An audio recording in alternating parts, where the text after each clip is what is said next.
So, oh, the microphone isn't plugged in. This is not right. Let's see if it catches it, or if I have to restart Zoom.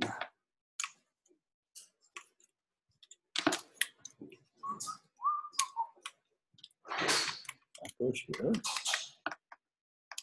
Over here. All right.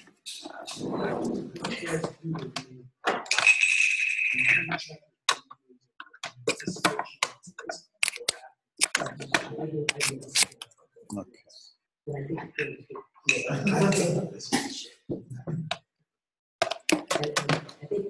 See if this works. All right. So I want to connect to the Mac. Good. That's a good idea. And I certainly don't want to do this. Required updates. Thought I turned them off. Well, I wonder if there's any way to fix this.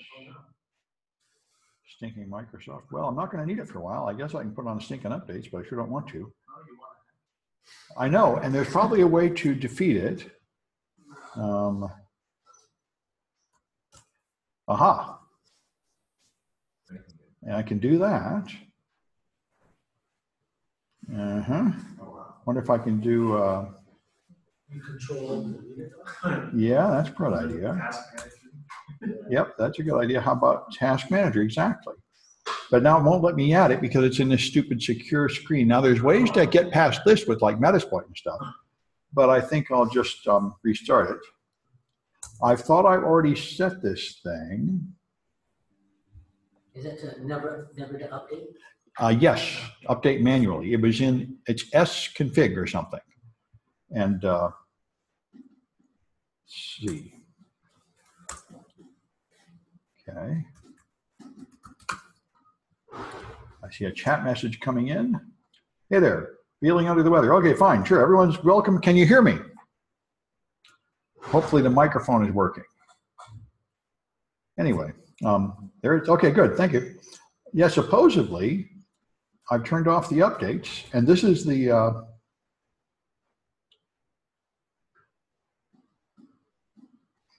that's FileZilla server, which we're going to use in a different class anyway. All right. Anyway, that's what I want. Let's see if this thing is listening on port 21. Netstat minus BAN pipe more. And I could make that bigger. Might as well do that. Properties. Font. Here, font. Bigger. All right. And it does show 21 listening. FileZilla servers listening on 21. Well, that's not good. Okay. It is, it might in general be good for you to do that, but it's not good for me because I want to attack a different one.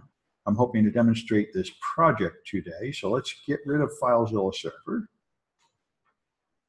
And let's see if I can start FTP basic server. Because that one you've been struggling with, I wanted to show people that today. All right, looks like I don't even have it. And we got a couple minutes before the official time. Maybe I'll grab it now. So this is Easy FTP? Yes, Easy FTP. So I need the this project here. Maybe this one. One got that Easy FTP server in it. And is it just called Easy? There, Easy FTP server, right. I've made a lot of different machines, so I guess this one doesn't have it. Right, I'll download it. I don't know why I don't have it, but anyway, such is life. Keep changing lots of things around here. There we go. So there's the glorious server. And there's my Windows machine. So that goes there. Okay, good. And that might as well go here.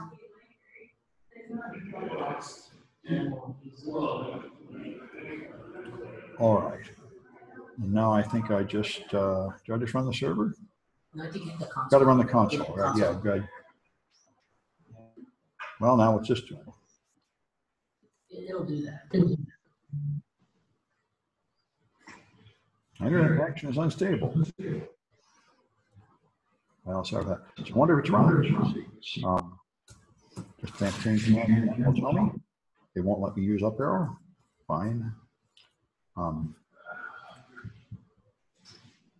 Working very well. I can switch Control C. Oh, it's down. You can't see because this window is too big. There we go. All right.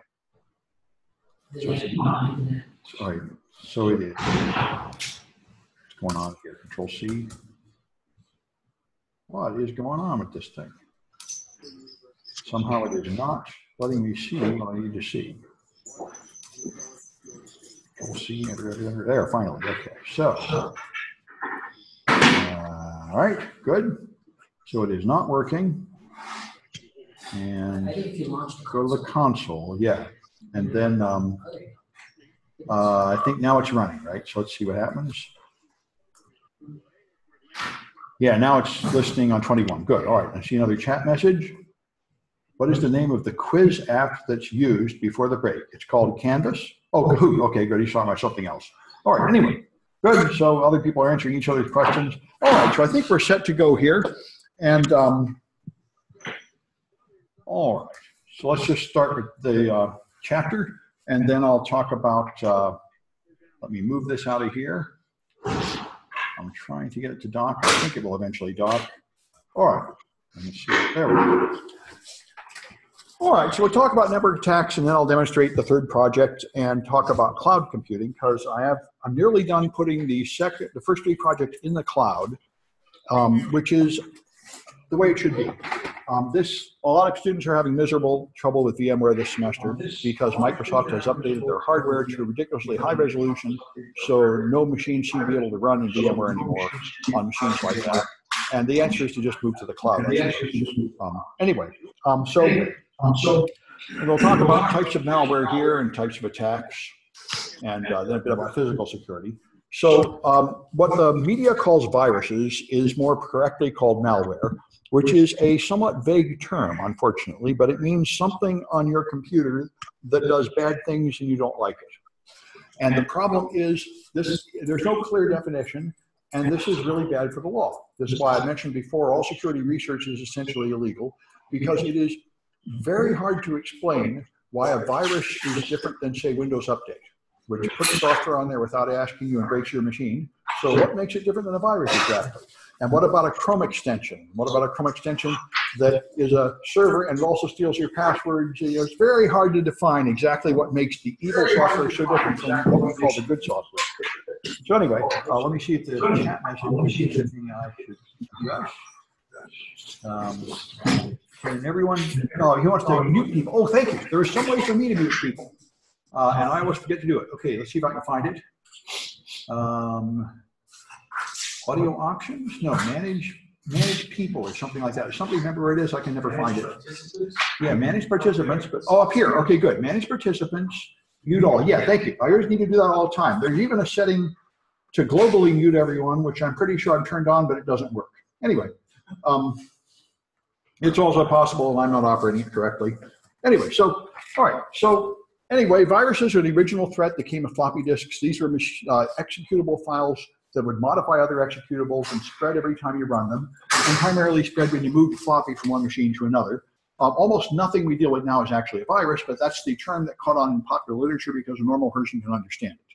So what most people talk about viruses, the technical term for what they're saying is malware. So antivirus software became popular here, and there's quite a to-do on Twitter lately because of John McAfee, who is basically just a con man these days, but he brags a lot about having invented some of the earliest antivirus softwares, and there's people talking about how lame it was, and how lame it still is. Antivirus software is extremely ineffective.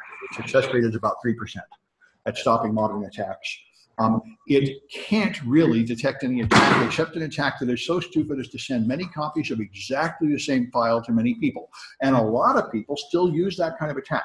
So there's a lot of threats that your antivirus is stopping, but any intelligent attacker can very easily get past it. And so that's the thing. I mean, lots and lots of these, Zlob and G-Code, and there's a bunch of online virus creation tools like Zeus and others where it will just get a kit. Metasploit is essentially the open source above ground version of this. The bad guys have a similar toolkit that will just make any of 100 attacks and encode it various ways. And they even pay registration keys for it. They pay money for it. There's a registration key. They'll actually shut you down if you make a pirate copy and all that jazz. There's a mirror image of the above ground software industry exists for malware. And in failed states like Estonia and a lot of Russia, where people can't get a real job, they work for crime syndicates because that's all you can do. And the same people that went to college and got advanced degrees in computer science and programming are working 40-hour days in offices writing malware because there is no actual productive work for them. And they're very good at it. And also the other thing, what I've heard as far as any generalizations can be true, what I've heard is exploits are generally developed in the United States. We are the most creative at research. Then they migrate. They are used by China to steal intellectual property. And then they get to Eastern Europe, where the military gets them, and they go immediately to the organized crime syndicate and are used to steal credit card numbers. So that's the general nature of cybercrime on the internet. The Chinese, and they basically, the malware we're getting from Russia is military weapons, because the border between the military and the civilian crime syndicates is very porous over there, much more than it is over here. So anyway, the base 64 encoding, I've talked about in other classes, and I think here before. This is how you move a binary file through a text-only medium, and it was originally designed for email. It's the first application I know of this. Email does not move binary files. It only moves ASCII text. And ASCII text only uses 128 of the 256 possible values of the byte. The last bit out of every 8 is reserved for parity. It's adjusted to keep the total number of bits always even or always odd. And the point of that is it gives you a 50% chance of detecting if a bit was dropped during transmission. And in fact, if you want to be pedantic about it, you have a 100% chance of detecting if only 1 bit is flipped. The only thing you'll miss is if 2 bits flip. So what you're trying to do is protect yourself against random errors and things like dial-up modems. It's very effective. It's not very effective against malicious attacks. Anyway, the result is we have a whole big system everybody's using called email that can only move ASCII characters, not binary text. So if you want to move something like an image attached to an email, you have to encode it in text. And this is how you do it. You take the bits 6 at a time instead of 8 at a time. So instead of having 256 possible values, there are only 64 values. And then you choose these 64 characters, the capital letters, the lowercase letters, the numbers 0 through 9, and plus and minus are typically 2 punctuation marks. So you get up to a total of 64. And so if you have the word Oracle encoded with ASCII, it would look like this, these 8-bit bytes. And the left bit is always portrayed as 0 in normal tables of ASCII. In a real, and that's for a no parity system, which is what most people use these days. In even or odd parity, it would be adjusted to keep the total number of bits in each byte even or odd. Anyway, so this is 8 bits per letter. You break it up into groups of 6, so you need more letters, and now it turns into this mess. T1, J, B, Q, 0, X, F is Oracle in base 64. And turning base 64 back and forth is very common. We were just doing this today. I just went to the Splunk CTF. We were doing very well. And if you through the Splunk CTF, you have a bunch of network traffic, and you're hunting through there for things. And we were finding malicious email attachments that infected machines. And when you get them in the raw packets, there's just a blob of base 64 junk. And you have to reverse it and then save it as a file. And that's the file, which you can now send up to VirusTotal and detect as malware. There are tons of programs. You can do it easily in Python. And what we did in this CTF, if you want to just get the job done, you just Google it, base 64 decode online. There's a bunch of online websites that will just do it for you. So if you want to reverse base 64, you can just go here. And so that example here is T1J BQ0. So it's T1J BQ0. XF, lowercase x, big F. That should be a link there. So I put in the base 64, and then I decode, and it turns into no printable characters. It means I did something wrong. Lowercase.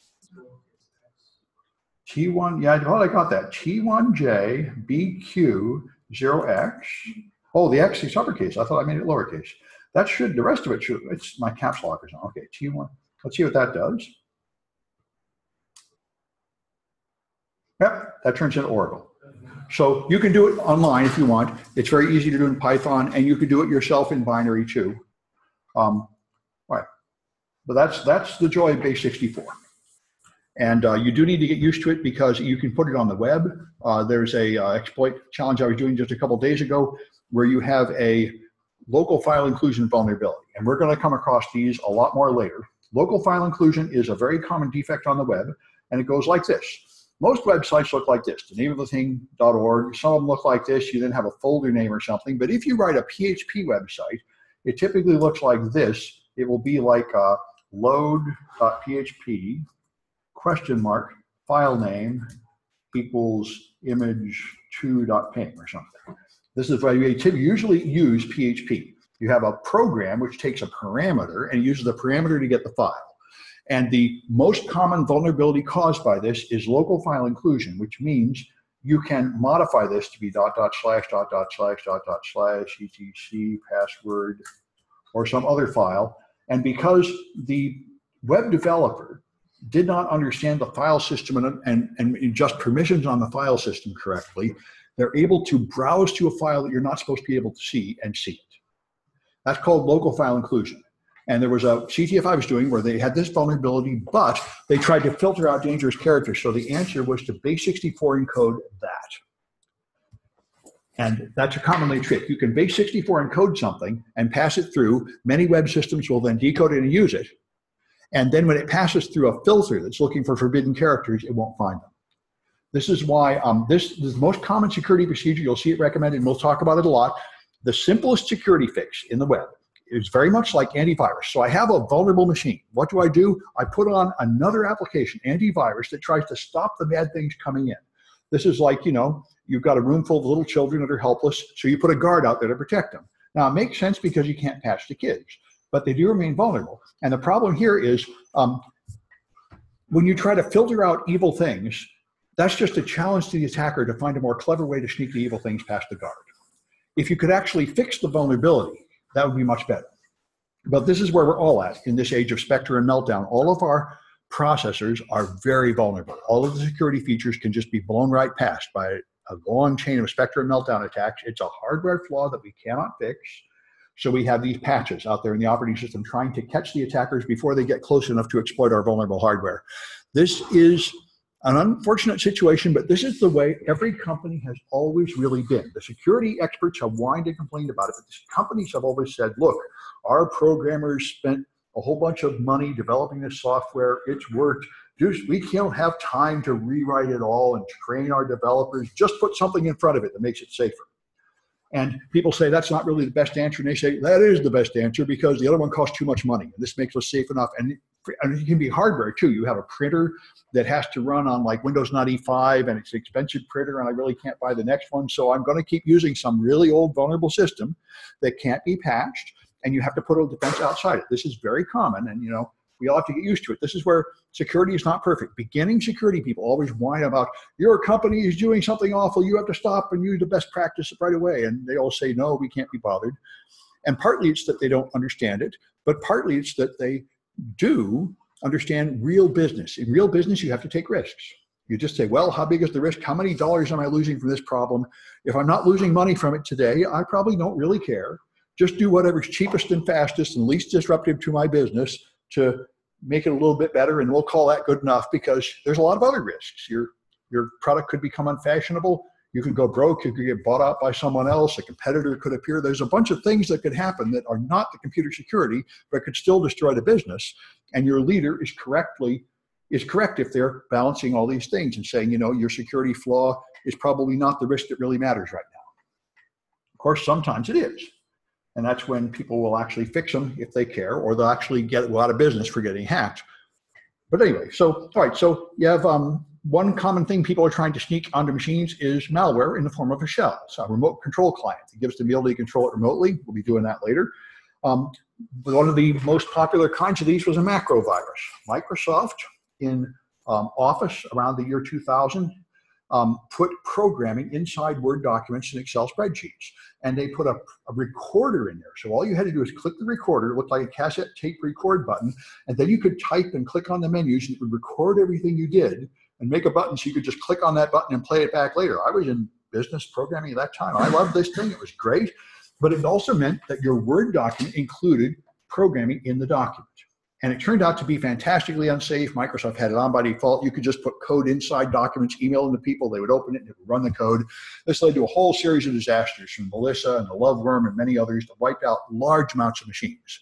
Because at this time, everybody would email Word Office documents all over the place, just open them, and nobody knew how dangerous they were. And the Unix purists said, you should never have done that, you rotten person. There should be one kind of file for programs and another kind of file for text. And you should never mix the two together. And this is a pretty hilarious thing for them to say, considering the internet. Because I taught 129 SEU, the web is so much mixing stuff. HTML is unbelievable. It's not even written in one language. You have HTML, then you have JavaScript, then you have VB scripts, then you have PHP, then you go back to HTML.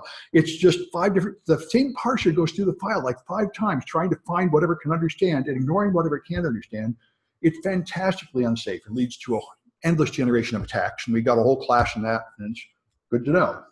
Anyway, so, but that's the game. Now, programming is made easy, so even beginners can quickly write a virus. And the I Love You worm would just go to your Outlook, get your address book, send a copy of itself to everyone in your Outlook, and then format the drives. You lose everything, including them. You can't even warn them. And it was just a few lines. All they had to do was basically do that on a machine, click, adjust the code a little, very easy to write, very effective, because everybody at this time ran as administrator, and Microsoft Office didn't have any warnings or controls. If there was a program, a macro in there, it would just run it, so on it goes. The Angler is one of the exploit kits, and here, so it creates malware to go on websites. You visit a legitimate website. This is the number. There are a lot of ways to add malware to websites. One way is SQL injection, but the most common way is to just purchase an ad. If you purchase an ad on a website, there's a little box here, and that content does not come from the website server. It comes from the ad provider server. So when you put an ad, you rent the ability to use like 2 inches by 2 inches and put my content there. So I can just put malware there. I can just buy an ad. Is that my stuff? That's mine. Okay. Anyway, all right. Anyway, so you put an ad on the page. Now when people view the page, they'll get infected by the ad. If they can, it's a vulnerability on the system, and now they can do anything they want to you. And this is called a drive-by download. So it happens all the time. And one particular variant of it you may have heard of is the watering hole attack. Phishing is where you put up a malicious page like this, and then you send out emails with links, hoping they'll click on the link and visit the page. But the watering hole attack is more subtle, and as far as I know, it started by the Tibetan government to catch activists, the Chinese government to punish Tibetan activists. You put up a page about a topic that will interest your targets, and you put malware on it, and you just wait for them to come and view that page in the natural course of events. This is much harder for people to avoid because they don't click on a link, they don't do anything apparently dangerous, they live their life. Someone says, read this article, this is a great article, and they're getting infected. All right, so worms propagate without being attached to a floppy or a file, and that's what most modern malware is. They travel through IMs or email or something like that. Code Red is one that spread around the whole world in about 5 minutes. It was caught people's attention to how very fast malware can move. And then people started hacking ATM machines. That's just good, clean fun. You can just infect an ATM machine and try to take the money out because ATM machines are typically running Windows XP without any patches, and they are connected to the internet, so they can be remotely administered so you can infect them. And there have been a series of infections going through them. The same thing's true of voting machines. Debold voting machines are also Windows XP machines frequently connected to the internet. And as the voting machine hacking village at DEF CON has been showing, they are fantastically insecure because the people that make them aren't thinking about this. The same thing's true of medical implanted devices like pacemakers and brain implants for people with Parkinson's. The people who make those are doctors, and they are thinking about how to make it small enough, how to make it clean enough, how to make it avoid provoking an allergic reaction, how to make it effectively cure the medical problem. And computer security is just not on their map until very recently. And you know, it's very easy for security people to get a nasty attitude, we're better than you, but the fact is, people are not idiots in general. There's reasons why that really wasn't the problem. This guy's dying of a heart attack. They want the pacemaker to fix the heart problem. Then you say some exotic radio attack might shut it down. They say, well, that's not the problem. The problem is this guy is going to die. And so we want to fix that problem. And I don't even know what you're talking about, your goofy radio nonsense. Go away. They're right about that for a while. But there comes a time when you can add that security, and we're getting to it now. So many, many worms out there. Conficker was one of the big ones. Conficker indicates the madness of the underground. Conficker infected like 40 million Windows machines, and there were like 7 updates over the course of 2 years, updating to more and more versions, and it never was used to do any harm. Security engineers just warned all these people, your machines are infected, you have to clean them, but people didn't listen. And they said, there's going to be a huge attack, or they're going to steal all your passwords or something, but somehow that never happened. And this is because the underworld is specialized. There are people who write binary exploits. There are people who write email spam delivery kits, and there are people who come up with ways to use them to make money, and they sell these products to each other. And somehow the economic transfer didn't work out. I guess whoever made Conficker didn't find a customer to buy it and use it, or they charged too much money or something. Just like above ground, there are products which make some progress but somehow don't make it to the finish line. And Conficker is one of those. It spread around very effectively, but it never actually did any harm that anybody could tell before finally the antivirus and people caught up and cleaned it off. Yeah. Well, just for example, a pacemaker. My mom's got a pacemaker. Yeah. And I had a conversation. I said, Mom, that's part of IoT now. It is. And she doesn't know what the IoT is, but yeah. How can that be hacked? Because it's scary to hack. Oh, there's a bunch. The problem is if the pacemakers are controlled by radio controls. You can actually go to the doctor and they can like download a log and see how it's working and upload commands to change the voltage and stuff. Right. The old you actually had to open it up. Right, and of course having to do surgery to adjust it was terrible, so they made it radio controlled. And the first generation of radio control was not encrypted or anything because nobody thought about that. So that's why in principle, and there are hackers that have demonstrated attacks that could in principle shut it down. You could make malware that would run on somebody's wireless card and mess with someone's pacemaker. I don't think anybody is known to have been killed by this technique, but it certainly is possible. And so the I Am the Cavalry thing is a movement and a group started by Joshua Corman, and it's really quite successful, lobbying on this issue, demonstrating vulnerabilities and talking to medical device manufacturers and the government regulators to convince them to start putting security in all these medical devices. The same thing's true of all the devices in the hospital, the blood pressure monitors and everything. All this stuff is designed with no thought of computer security. And it's wildly out of date and vulnerable because they're just not on that wavelength. And the scandals are coming out and people are starting to talk about updating it. So from that pacemaker, you can actually, through radio wave, you can actually introduce a small bit of code? I don't know the specifics, and I don't know what she has, but I know that is true of some of them. Some of them do have some form of commands, and those commands are easily spoofed. The same thing was true of quite a few generations of the radio things that open your car door. They weren't random enough, they weren't encrypted enough so you could actually record them and play them back or otherwise try all the combinations. There's a whole bunch of these criminal devices that open your door. So, it's any fool, when Wi-Fi first came out, customers refused to use it because they said, that can't be safe. My data is going everywhere, and that's absolutely true. If it was going through a wire, you would know that nobody's getting it except who's on the other end of that wire, but radio signals are kind of obviously less controlled. So anyway, Trojan attacks are programs that lie about what they are. They pretend to be a game or a security update, but they're actually something else, typically a backdoor or a rootkit. A backdoor is a secret way to get into your machine, an extra account or an extra listening process, and a rootkit is something that retains permanent ownership of your machine so that even when you reboot it, it starts up again and the criminal owns that machine for the long term. That's the point. Rootkits let them come back. And now it'll be part of a bot army and criminals trade them. They do the same thing for people. If you get some videos of a young girl naked, then there's a whole group, people trade these on forums. They call them their slaves. They now extort these women by threatening to reveal those videos into doing other things. And they trade them on forums. I'll trade you some of these for some of those.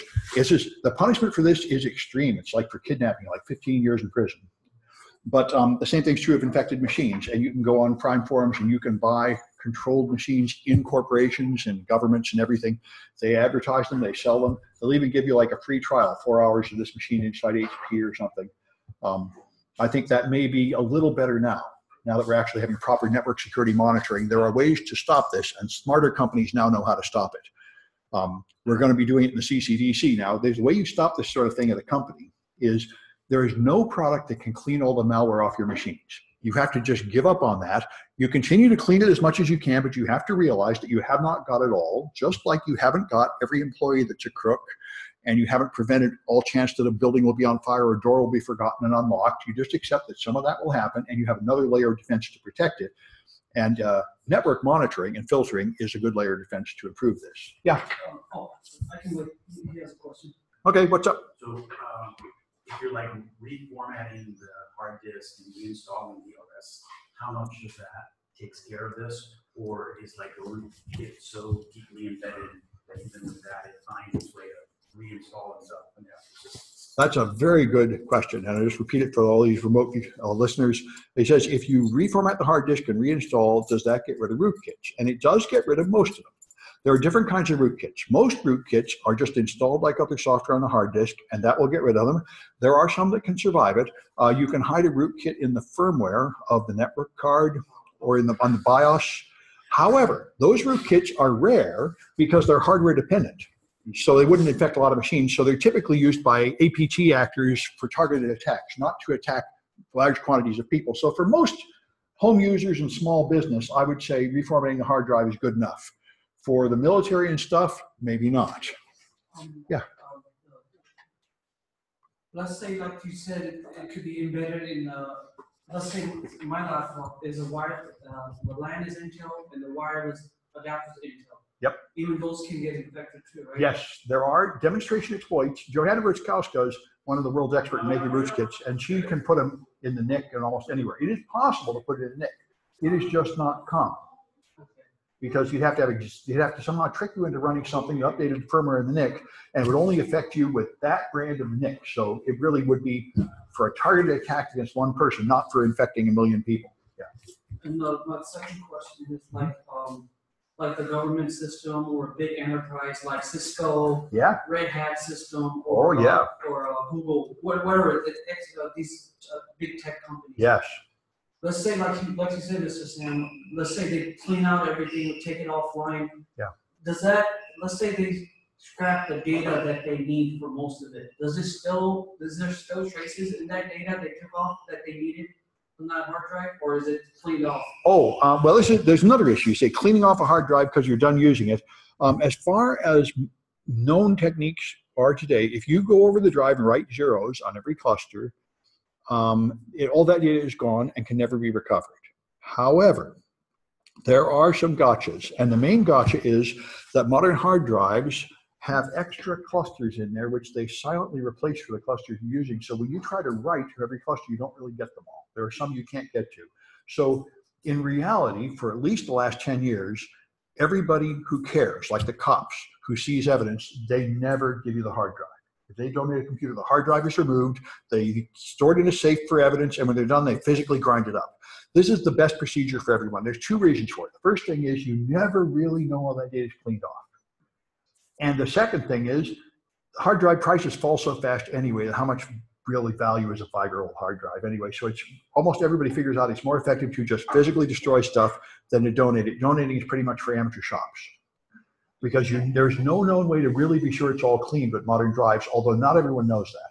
But you can certainly get almost all the data pretty easily. But for things like an SSD, like a portable device, there's no known way to clean it at all. And there's no way to clean it on the iPhone either. This is why iPhones are completely safe in this regard, because iPhones are the only thing that does the right thing. iPhones, ever since the 3S, are encrypted all the time. Before you get it, the encryption is turned on. So everything you put on the drive is encrypted. And when you hit reset to factory default, it deletes the encryption key. So all the old data is still there, but nobody can read it. And this works.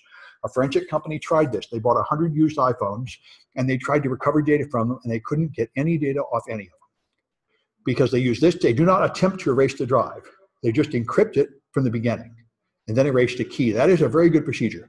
Androids generally do not do that, although I think some of the higher end ones in the latest version are beginning to do that.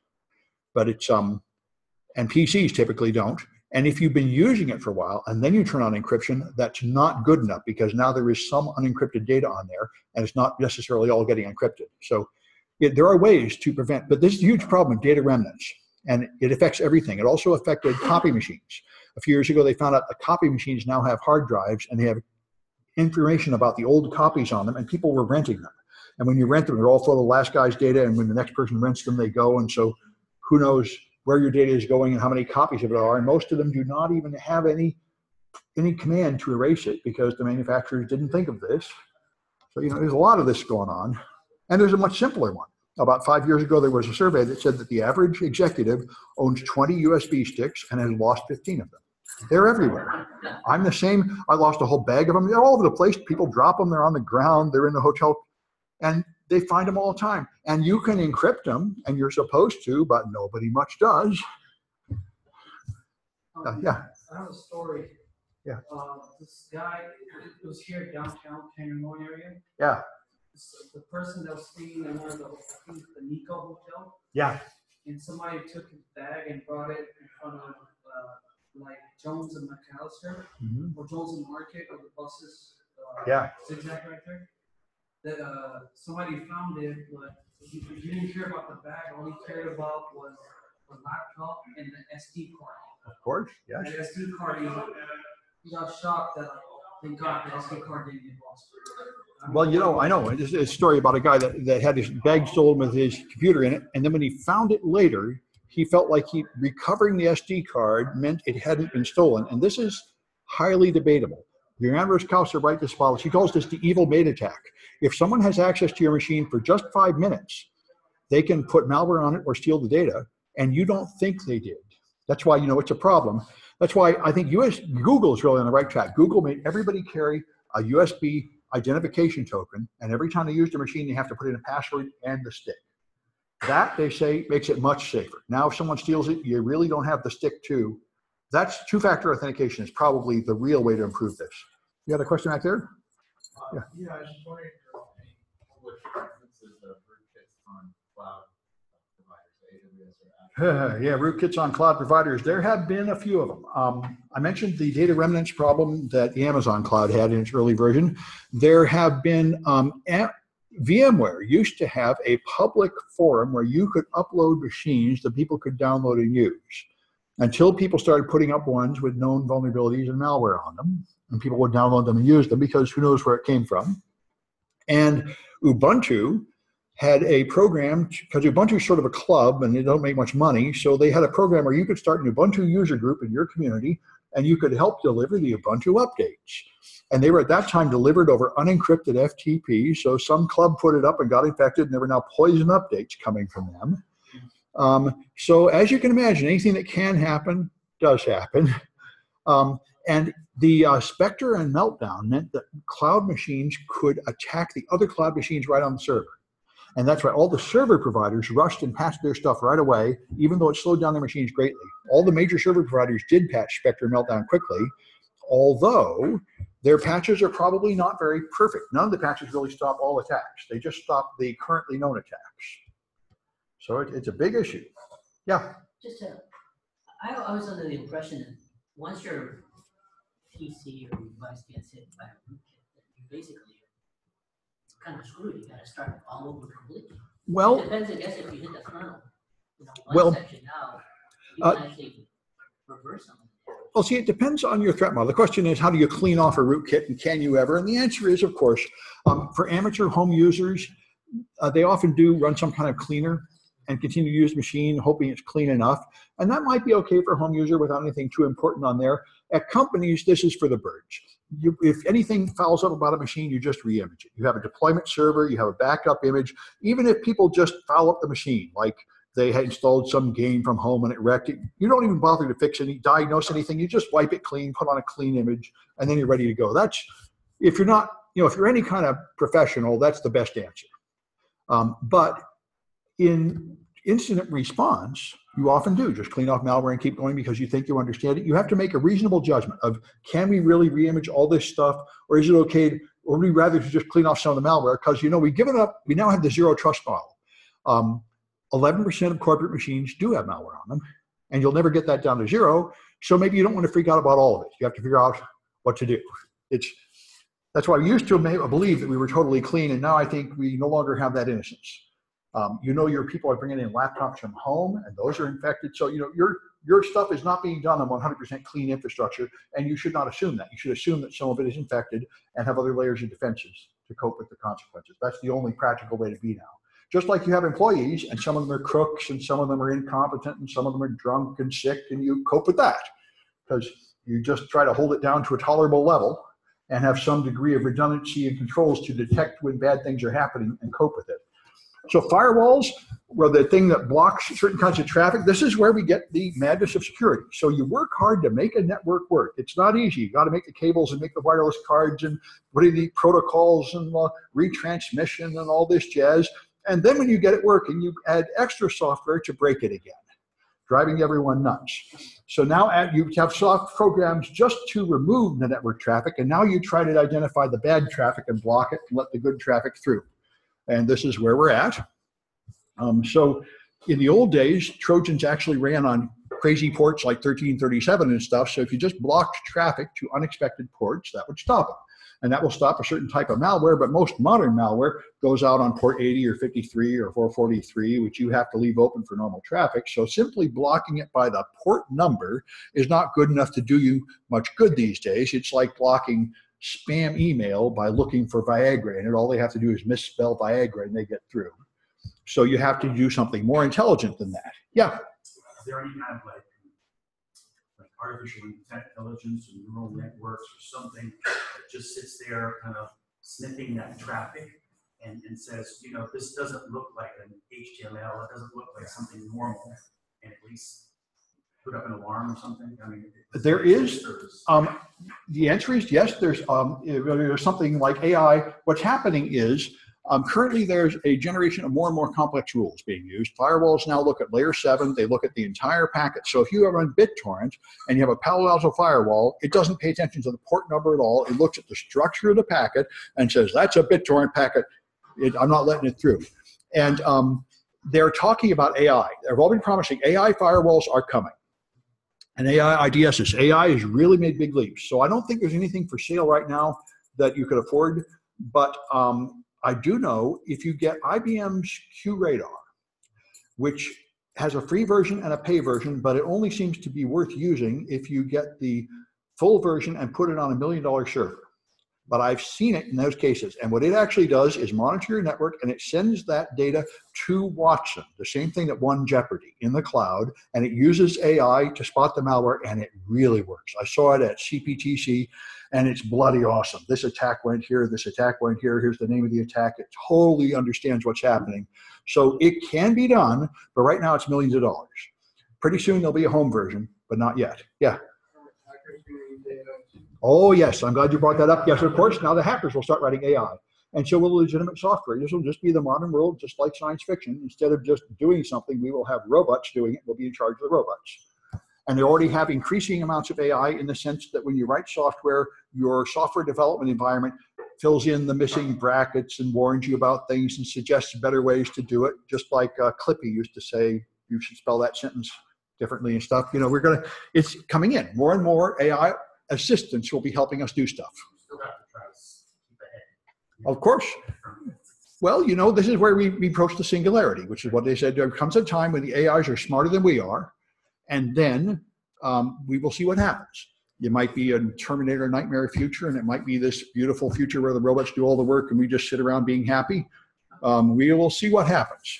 But the thing to remember is that the bad guys will have those robots too, and they will just use them for the next generation of crime. So we're going to live through that. It'll be exciting times. So here's some of the old things that listen on goofy ports. And, you know, any things that listen on 6969 for IRC, almost everybody blocks that. Yeah. On the AI topic. Yeah.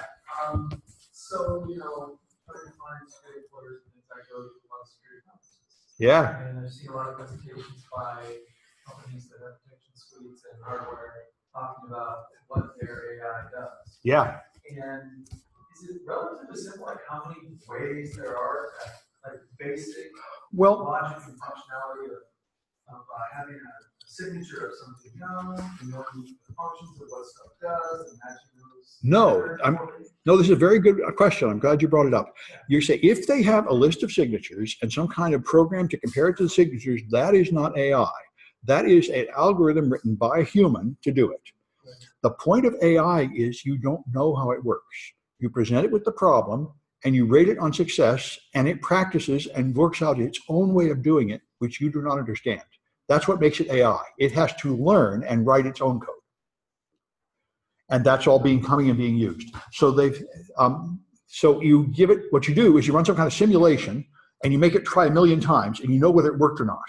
And it develops its own way of winning.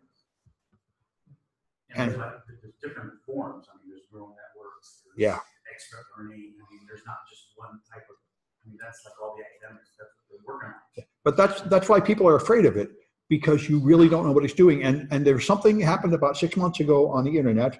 Microsoft made a chat AI, and they put it on Twitter, and everybody, for a joke, started using filthy language to it, and within a day, it learned to say horrible, offensive things, and Microsoft had to take it down, because like a parrot, it said what it had heard, and then they put up more of them, and a couple of these AIs were on a social network, and they invented their own language and started talking to each other, and nobody knew what they were saying.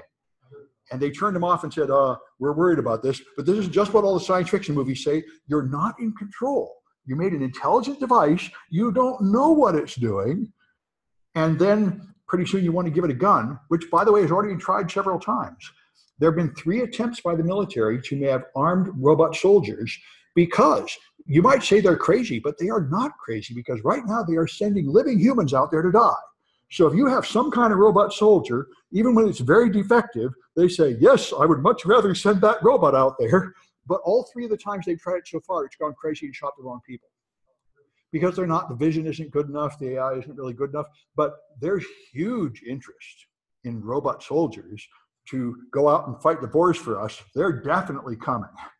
And I think they're right about that, because we know the current situation is we're sending real humans out there to die. So even a risky AI is an improvement, at least in many ways. But yeah.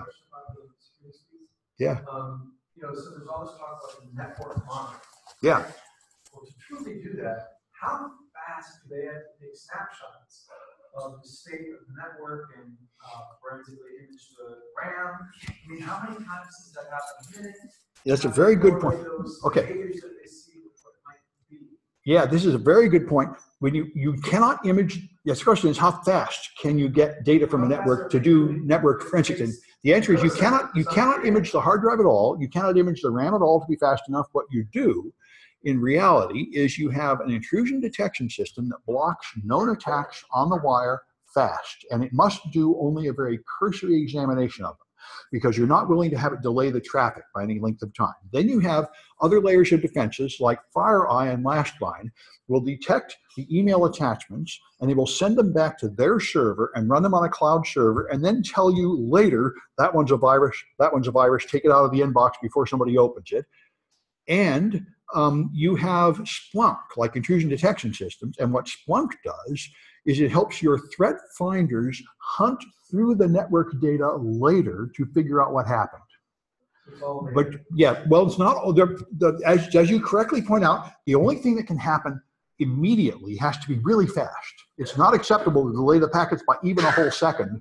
So all you can really do is a really fast comparison against a short list of known bad things in real time.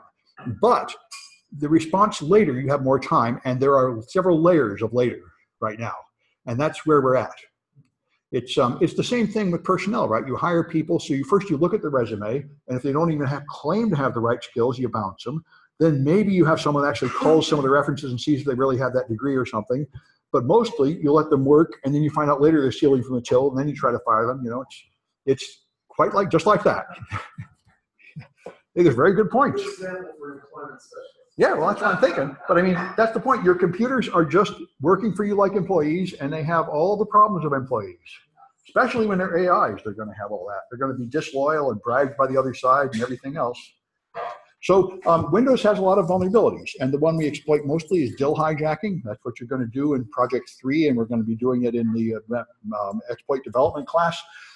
Microsoft, in order to make their code run faster and smaller and use less RAM, does not reload libraries. If one program needs to make a network connection, it loads the network library. And if another program launches that needs to make a network connection, it reuses the same copy of the same library in RAM.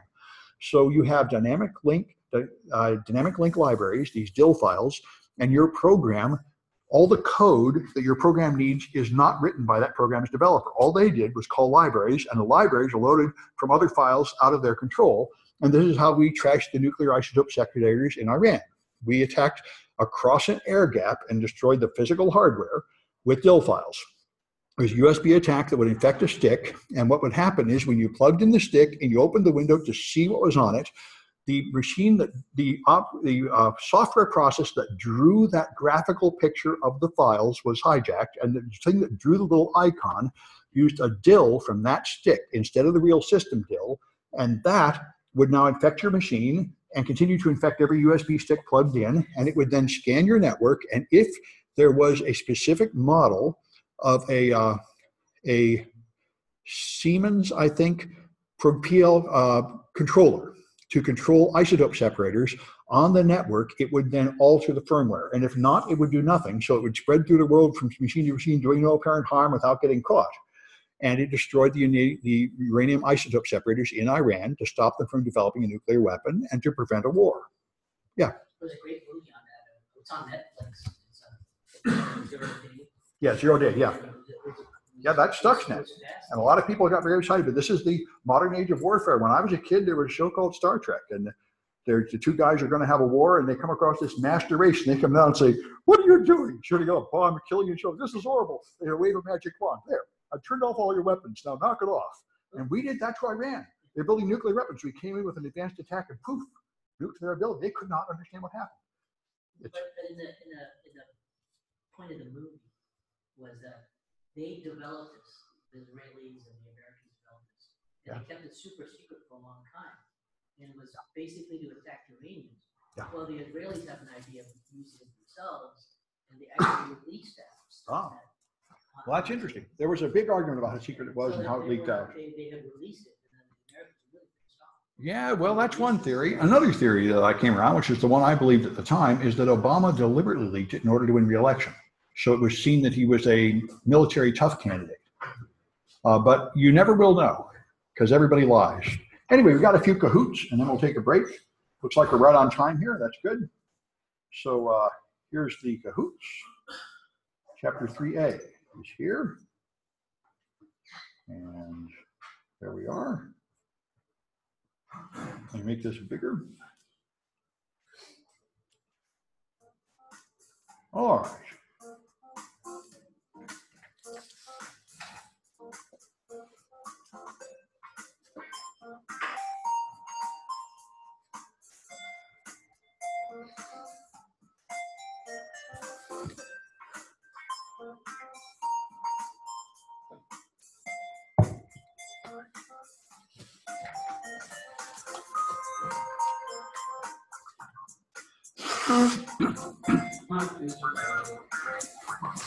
Yeah, that's pretty good. Someone told me you can go to some website and make these spaces and copy and paste them in. I guess I'll give it another 10 seconds.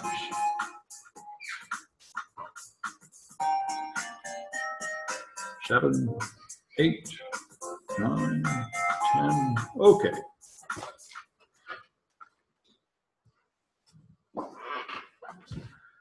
So, which threat is attached to an EXE?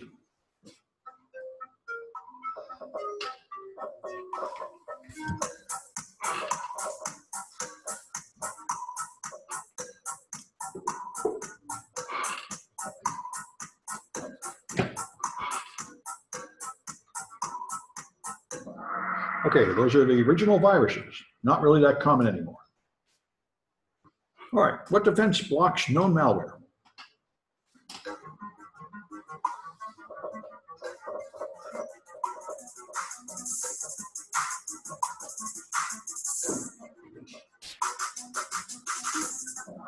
Okay, that's what antivirus does. It has a list of known bad things, and if it recognizes them, it stops that particular file from running. All right, which threat deceives the user about its purpose? I got a typo. Well,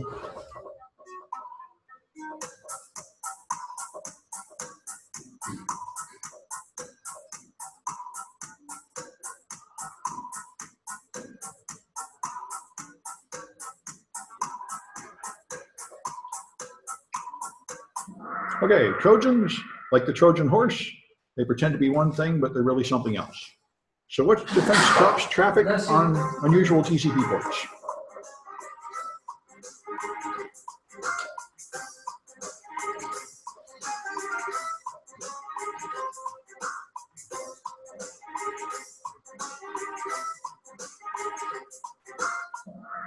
Okay, that's what firewalls do. At least the older generation firewalls. Modern firewalls do much more, but they also do this. All right, so there's the winners, and we ought to take a 10-minute break. We'll pick up at 7:10. I'm gonna stop the recording and try and make a note of who won. I think Mateo and Owen look like real names, but I think the other one is gonna have to, so don't forget that. All right, so now everything should be ready. And let's just carry on with these, and then I'll talk about the next project about which I have fun information. So this should get big at some point, and it did. All right, let me see if I can get this out of the way. All right, so spyware we've talked about before. Let me get some of this stuff off my screen. That's one disadvantage with the streaming. All right, anyway. So spyware will steal things off your machine and send them to a third party without your knowledge or consent, like your credit card numbers, your passwords, and so on. One of the big companies here is in San Francisco. One of my students worked for them. Now I'll remember the name of them eventually. They made one of the Conduit, I think, Conduit Malware. They're one of the really nasty browser extensions. And they're technically called PUPs, potentially unwanted programs. They're not exactly viruses. They're not even exactly illegal. What they do is they have some long-term of service that says, in return for this extension, you agree to have us pop up ads on your screen and to collect data, but then they do more and more and more stuff, probably far beyond that. But they say that you agreed to it, people want it. And the student I know that was working for them said that they asked him to write code that would intercept HTTPS traffic from other tabs of the browser and steal the passwords out of it. And that's when he quit. He said, you know, I'm not working for you guys anymore. What you're doing here is getting too evil.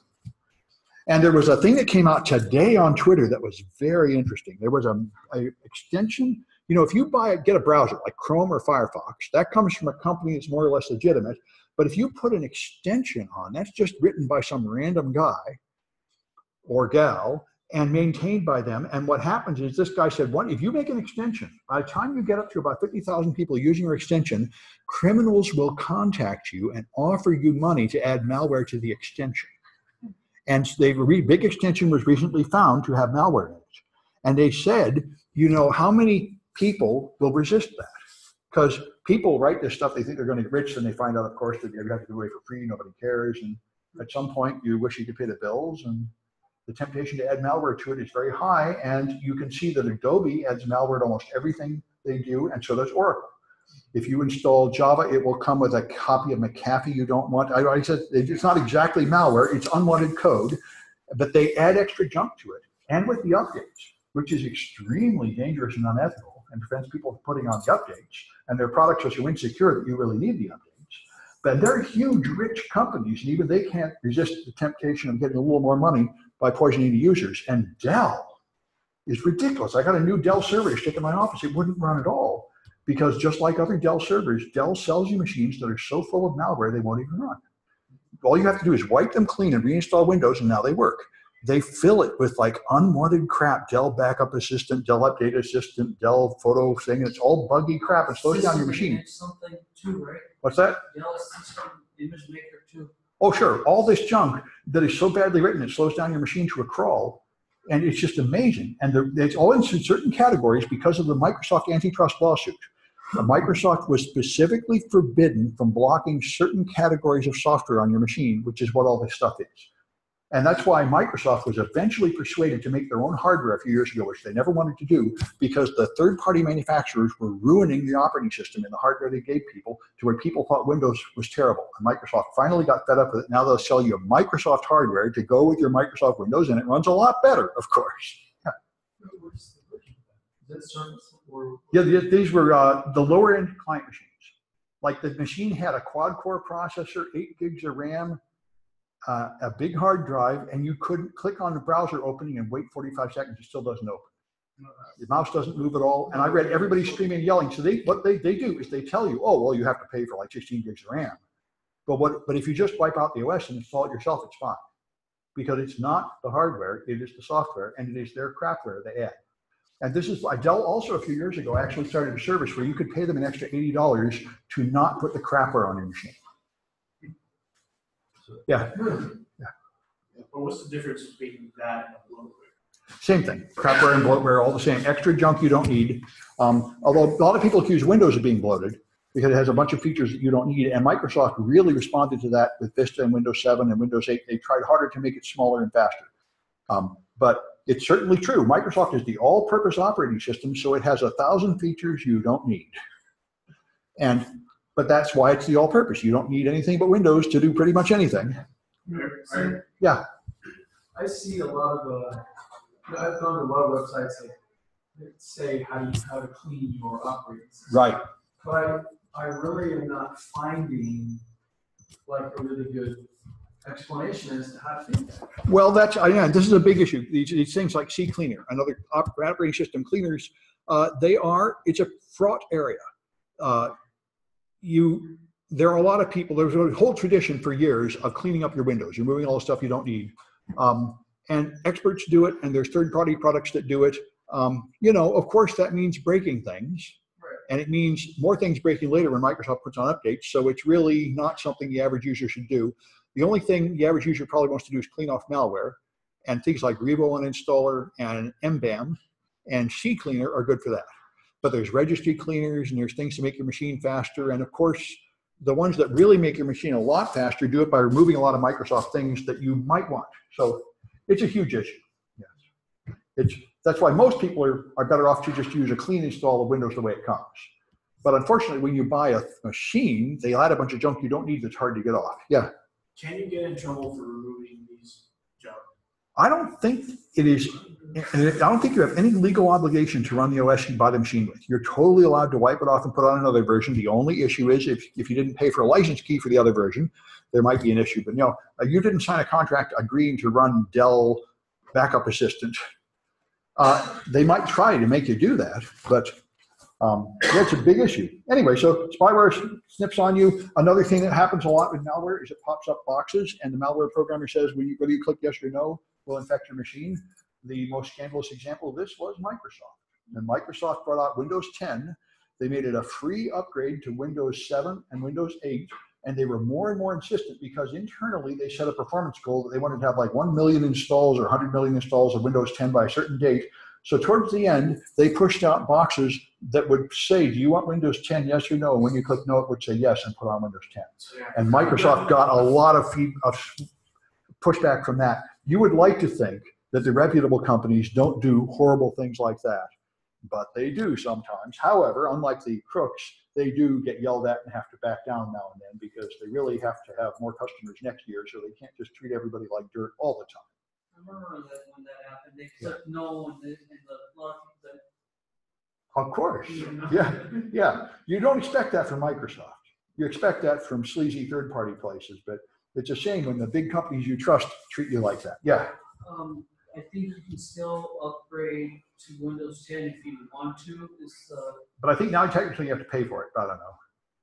No, if you have Windows 10 Pro right. or 8 Pro, I'm not 8 sure. Pro, yeah, might still be able to. Yeah. It may work on the home versions. Yeah. But you can upgrade it to 10 still. But I don't know if that's depending if that Microsoft takes down that creation tool. Yeah. Well, I think they did take away the box that means yes when you click no. That gave them enough trouble. They took that down. That's a little too evil even for Microsoft. And so adware will pop up ads on your screen, and this is typically malware, although there have been some cases where it actually people agree to have the ads. There was a program company called NetZero that would give you free internet access in return for putting ads on your screen, and some people actually did it willingly. But usually it's malicious activity without your permission. And so you want to protect yourself against these things. This is what antivirus does and your other products to clean your machine and try to remove it. It's very difficult because there's more malware every day and your antivirus product can only stop some of it. But you'll see these virus alerts when it detects something and tries to clean it off. This is actually a problem for incident response teams. Typically, the antivirus will delete the viruses, and now you've lost your malware samples. You don't get to examine it and find out how it works. So it is an issue at companies that you want to reconfigure your product to save a copy of the malware. Don't just throw it away. Put it in a quarantine folder where I can get it back. Yeah. No, not really. I want to recommend an antivirus. They're all pretty terrible. I would not pay for them, although the paid products are shown to be more effective than the free products, but they're all very ineffective. It is a good idea for most people to run antivirus. It saves them to some extent, but it's like any other security procedure, like the lock on your front door, as you know, is complete crap. Any of us could pick that lock. And yet, it's a good idea to lock your door because it will stop some of the attackers. There are a large number of attackers that are such wimps that that lock will stop them, and you don't need to be bothered by them. And that's what your antivirus is. It stops some attacks, so you should use it, but don't trust it. Be aware that plenty of stuff is getting right past it. And after that, you know, I think it depends on how risky your life is. I haven't needed antivirus in years, but other people need it a lot.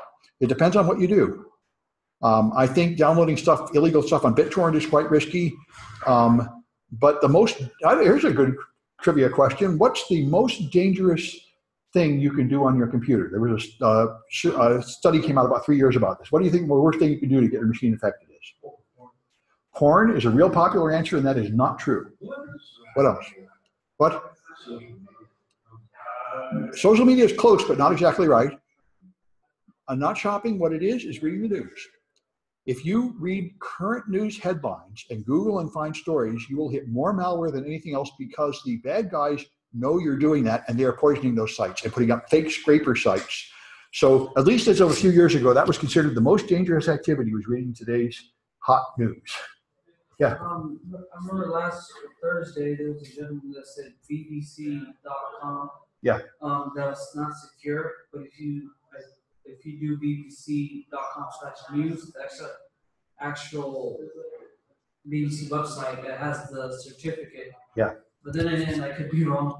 No, you're right. That's right. This is the big issue we were talking about last time, is even sites that do not have a login should not be over HTTP anymore. Everything should be HTTPS on the whole web. Everyone is pretty much wised up to this. Many companies haven't upgraded yet, but they really all should, because without that, anybody can add malware to the page, even if it's not on the page. They can add it through the network on the way to you. And there are plenty of attacks that do that.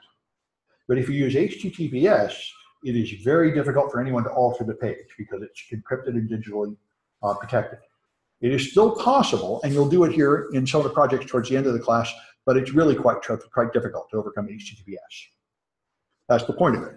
So you can educate your users and try to tell them not to do risky things. This is security awareness training. One common thing companies do is they just make everybody have Security Plus. That's one thing some people do. And you can give them anti-spy products and firewalls and IDSs. These are various things that people should know how to use, and often they have some of these on their home system, although usually not IDSs.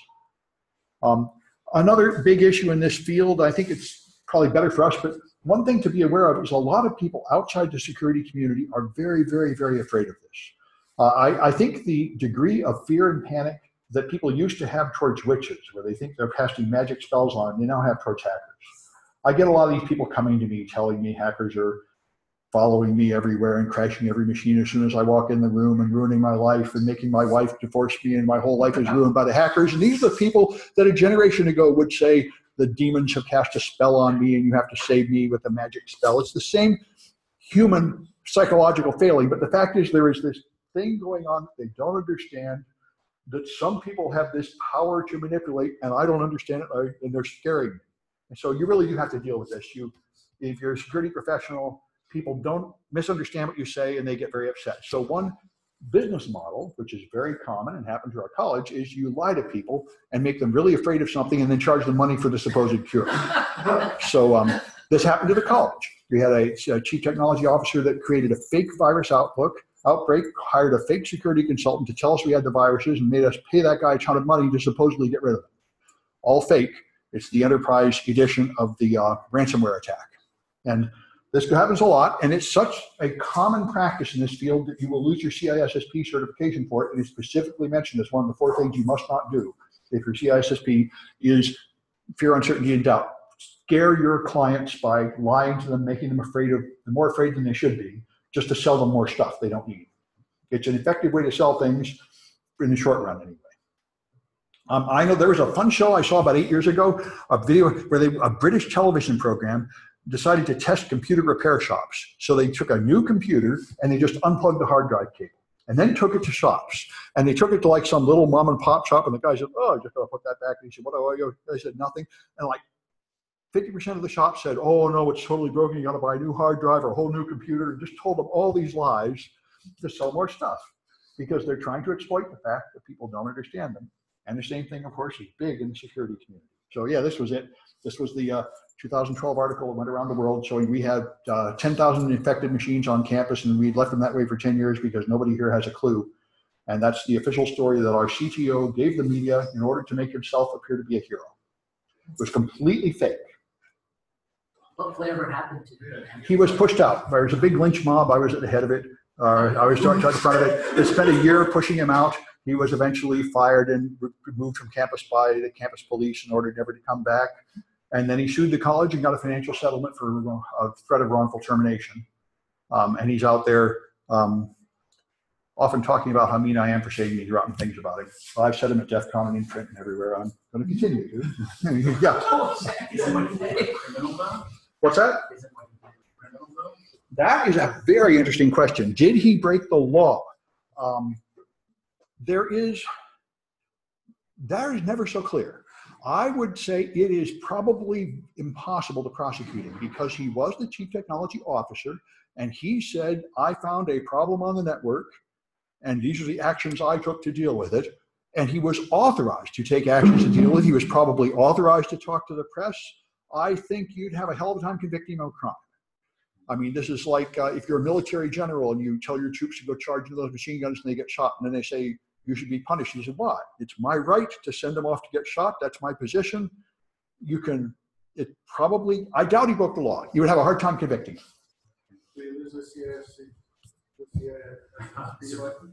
He didn't have a CISSP. They didn't require a CISSP for his position. When I found out about that, I was disappointed. Does he wear a suit?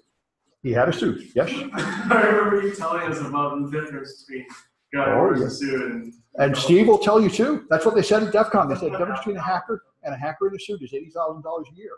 It really is. And it also means people will listen when you talk and you can have influence. I put on a suit to get him fired. I went to the board of trustees meeting wearing a suit when I wanted to speak to them about him because I knew that would affect how much my testimony was weighted. And when you go to court, you've got to wear a suit. And if you don't, it will go badly for you.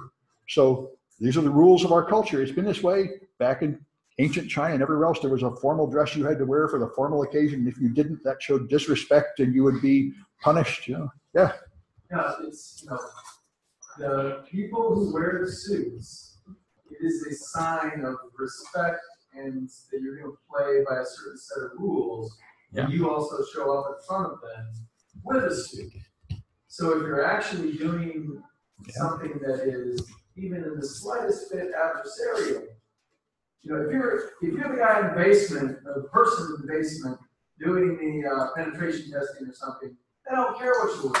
But the minute you get up and say something to them on their power level that, test their authority, you're trying to convince them, they demand that you wear the suit to show that you're going to play by their rules.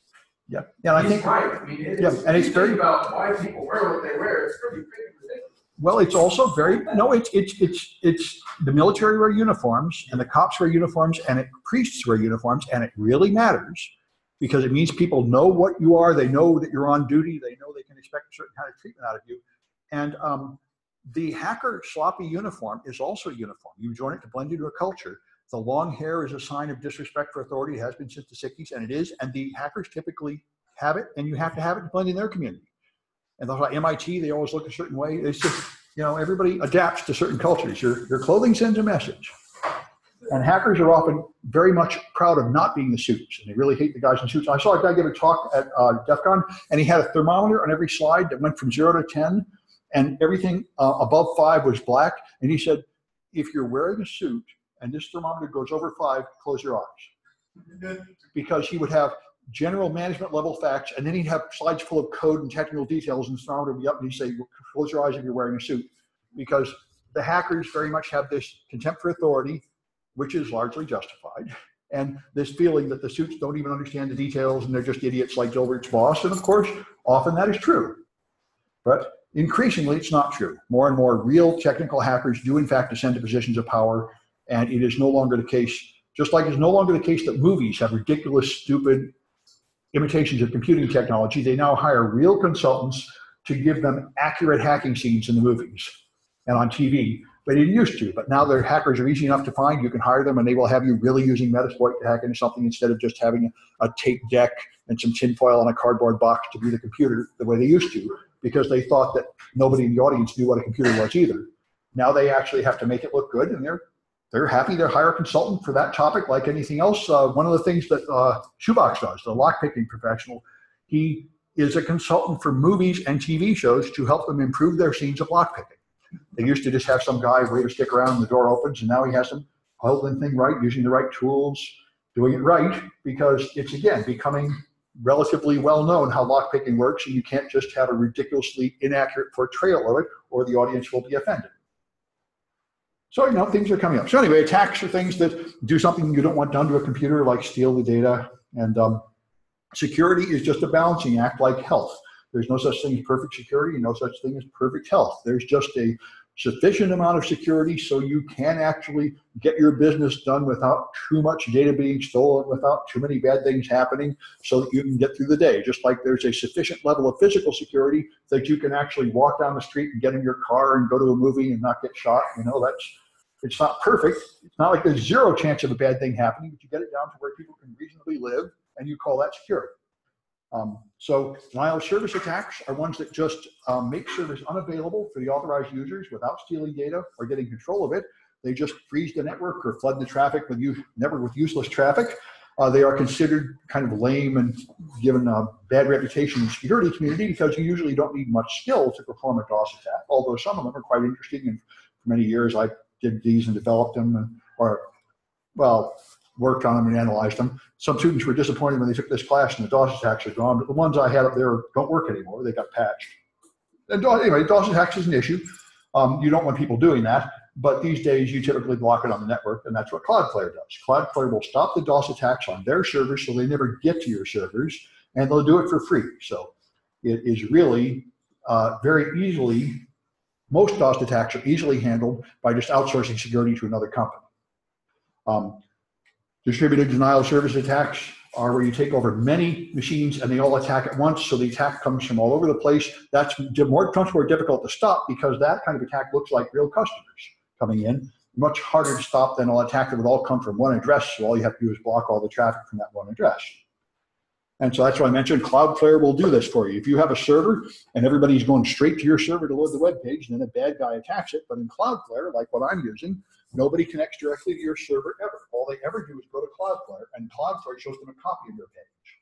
And then Cloudflare will refresh its copy now and then, but you never get any traffic from anybody but Cloudflare. And if this traffic is evil, their system will detect it and not pass it on to you. And it's very effective because they're a very big company full of very smart people, and they try real hard to screen all the attacks, and they're really quite effective. Yeah. Are there expensive services? It's free. This service is free. There is a pay service which gives you more fancy features, but it has just like OpenDNS. OpenDNS is a similar service that will do DNS resolution, and it will block all the malicious websites. So for free, you can block the malware. If you pay, you can then have more detailed control where you specify block games and porn and your competitors' websites and whatever you want, and have categories of users, and these users can go here, and those users can go there. Anyway. Yeah, I think they might go away. But anyway, so buffer overflows is another one. We're doing a lot of these in 127. If you have, because of language C. C is a dangerous language because you reserve space to store data in one line, and in a later line, you read data and put it in there, and the programming language does not remember how much space you reserved. It expects you to take that responsibility. If you only reserve enough room for 100 characters, when you use it later, you have to remember to only put 100 characters in there. It does not check. And therefore, you can make the mistake of putting too much in later, and that's a buffer overflow, and this happens a lot.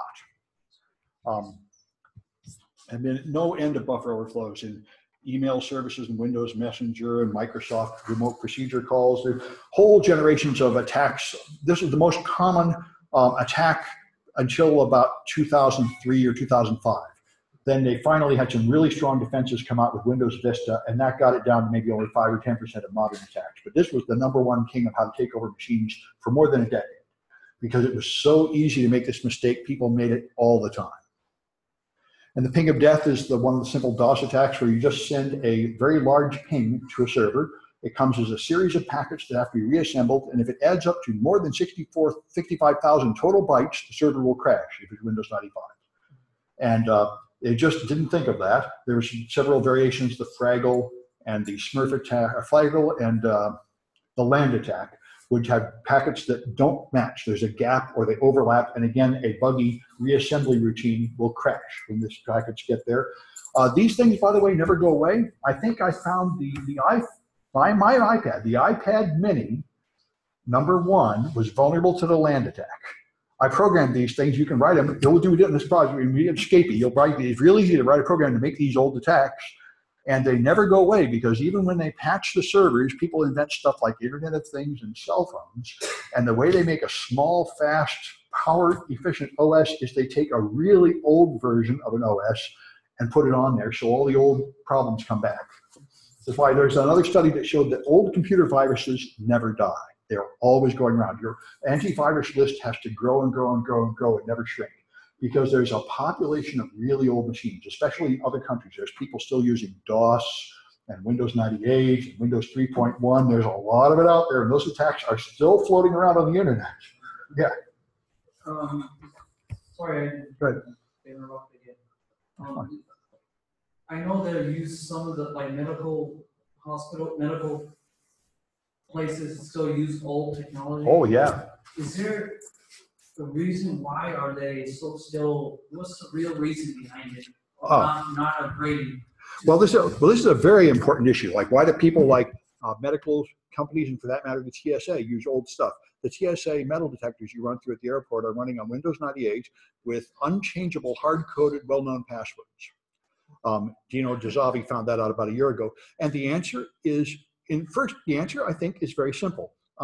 People design hardware, and they expect to use the hardware for like 10 or 20 years. And then they decide to computerize the hardware. So they put in whatever computer is around at that time, and then you just expect to use it for 10 or 20 years.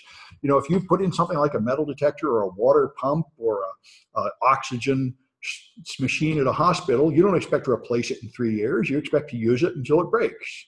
And the computer people come by 2 years later and say, you have to replace the computer. You say, what are you talking about? I just bought this.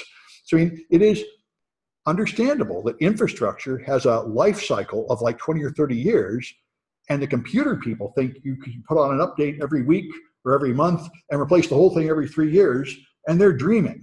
Expensive infrastructure can't do that. So there's a natural problem there, and this is why people are trying, this is part of why I think Microsoft is being so vigorous about pushing out Windows 10 updates. They're trying to address this. They're trying to make it so that if you make some kind of gadget that's important, like it's delivering oxygen to sick people in the hospital, Microsoft is going to keep on pushing updates so that in 5 years, it's not going to be ridiculously unsafe to use. They have to have some way of continually updating it. It is a big issue, and we're all struggling with this because there was a big problem when Windows XP brought out the first really serious automatic updates. And so in hospital, in surgery, they were doing surgery, and the anesthetic system ran on Windows XP, and during an operation, they put on an update and restarted. And the doctor was so mad, he issued an edict that they would turn off automatic updates on all the machines at the hospital, which they did. So a year later, a virus wiped them all out, because they didn't know what you have to do is turn off automatic updates and then manually do the updates every few weeks. That's the way you do it, but they didn't know that. And it is just hard. You know, they've got other things to think about. They've got to like sick patients and new treatments and everything, and now they got to understand all these computer problems too. From their point of view, the computer people are just making my life miserable by making this so complicated, but that's the world, and pretty soon there'll be AI, and God knows what's going to happen then. Skynet. Yeah, Skynet is one option. Anyway, so The ping of death, by the way, keep coming back. There's several IPv version 6 versions. I saw another one just a couple weeks ago. There's a bunch of other packets that will freeze servers. There was one I saw at DEF CON or so ago that would do freeze Windows machines with one SMB packet. Here's what ping fragmentation looks like. It just has a whole series of fragmented packets which are reassembled at the other end. This is from an unfortunate IP version 4 feature called layer 3 fragmentation. You can configure a router or a computer forwarding traffic to break it into tiny little chunks and forward only a few bytes at a time, so that it's very difficult for the intrusion detection system to tell that it's a virus, because they only see a few bytes at a time. It gets reassembled at the other end. This feature was removed from IP version 6, but most people are still using IP version 4, and this will still happen. This is Frag Router is the tool that's in Kali Linux, the software that will do this. You can break the packets up into little chunks, many, many little packets, and the only point of that is that they're likely to slip through intrusion detection systems. And there's an example of it going, sending a ping with size 60,000, which gets broken up into many little chunks and moved forward 42 bytes at a time, almost all of which is addressing. So you can do session hijacking. This is what Kevin Mitnick did back in the 90s, where you predict a sequence number and you inject TCP packets into somebody else's TCP stream, which are misunderstood by the server and replace theirs. And this works in unencrypted protocols like FTP. That particular problem has been fixed for more than 10 years by random initial sequence numbers, so it's very difficult to guess the sequence number you need to put in there. So that particular version of session hijacking is not a threat very much anymore, but the new version of it is cookie replay, which you'll do in the project. You steal a cookie, replay the cookie and get in somebody's account, and that works almost everywhere on the web, although it is beginning to finally be fixed by many services going to HTTPS all the time, which Google started about 4 years ago. Now more people have followed. That's another reason why everybody should be using HTTPS all the time, because then nobody can sniff any part of your traffic, even the cookie. All they get is encrypted junk that they can't easily decrypt. So it makes it harder to take over someone else's session. But there's plenty of ways to do it, and the one I've been yelling about for the last several years is Android phones. Android phones store extra copies of your password and session cookies on them, and you can just steal them by stealing the phone or by putting malware on the phone, and then you can get in people's accounts. If someone steals your authentication cookie for more than half of the online services I've tested over the last 3 years, you are totally screwed. There's nothing you can do. You can change your password and the old cookie will keep working.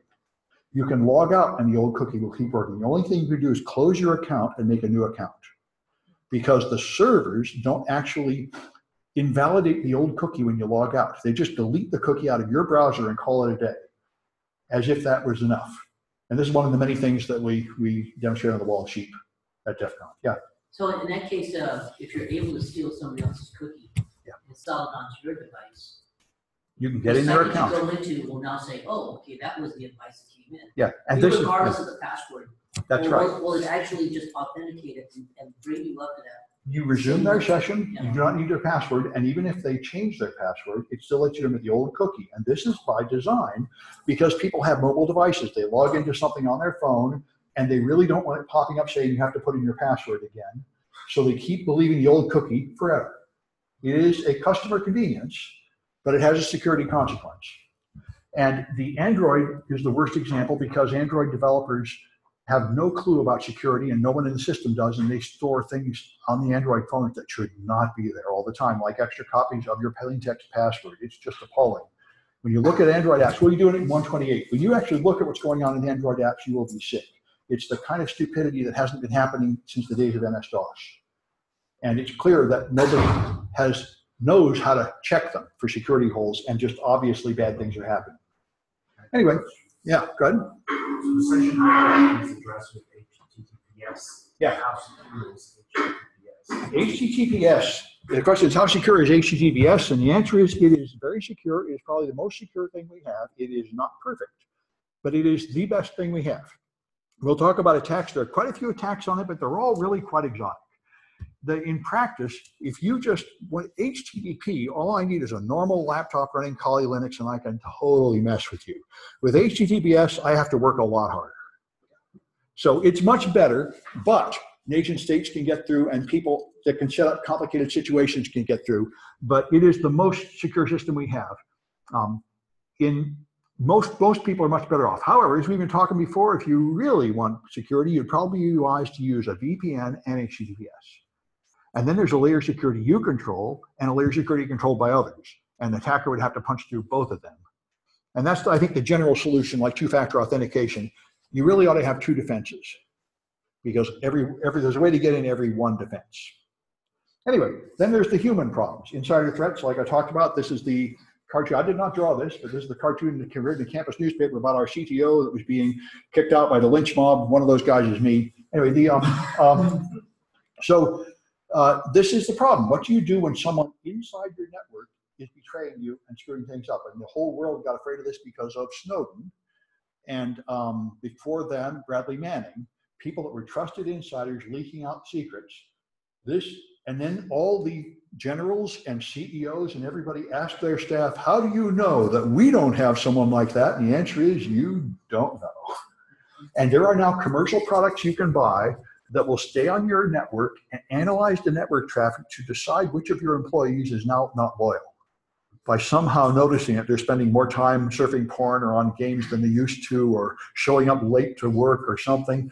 This is, I think, not that different than the old Aboriginal cultures where you have the witch sniffer. Which one of you is the witch? That's what, I heard in the NSA, they're making every person who touches a network device take a polygraph test every 3 months. And the polygraph test is the US government's equivalent of the witch sniffer. It's not reliable. It's essentially black magic to tell if you're lying. It can't use it in court, but the US government trusts it, the military trusts it to detect traitors because they have to have some process to tell if you're disloyal.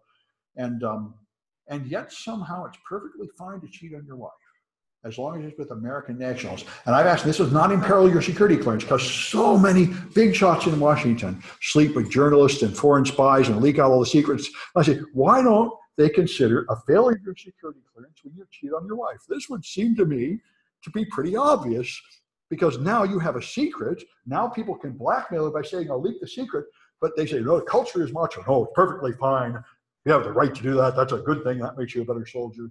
This is why we need more women in security. We need to stop. There's a lot of macho posturing that endangers us. And if half of them were women, I think that would change in a hurry, because they would have a different perspective about this nonsense. But anyway, in a logical world, which is not where we live, I would say it's perfectly fine to do any of these things if it's open. If you have an open marriage and you're not hiding it, that's not a risk, because now I can't blackmail you. I would similarly say if you're gay and in a closet, that's a security risk. But if you're not in a closet, it's not a security risk, because you can't be blackmailed. But anyway, logic is a small contributor to this stuff. Here's the insider threat. This guy was the San Francisco network administrator, and he kicked out all the other network administrators. He threatened them with physical violence.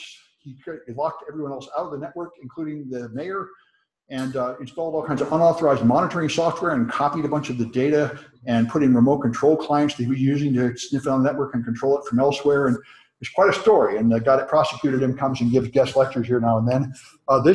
San Francisco has twice been at the head of record-setting examples of insider betrayal. And this is quite an issue. When you have a nut who is actually your network administrator or other high official, you've really got a problem. And how far can it go? And what can you do? And often, what can you do? This was a very important case, because the first case where a network administrator was convicted of hacking his own company's network.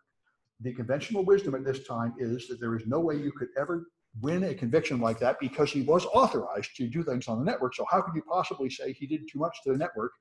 And this guy, Conrad Del Rosario, managed to win that case by explaining that even though he was the network administrator, he still did things that he shouldn't have been allowed to do. And he was able to convince the jury and the judge of that.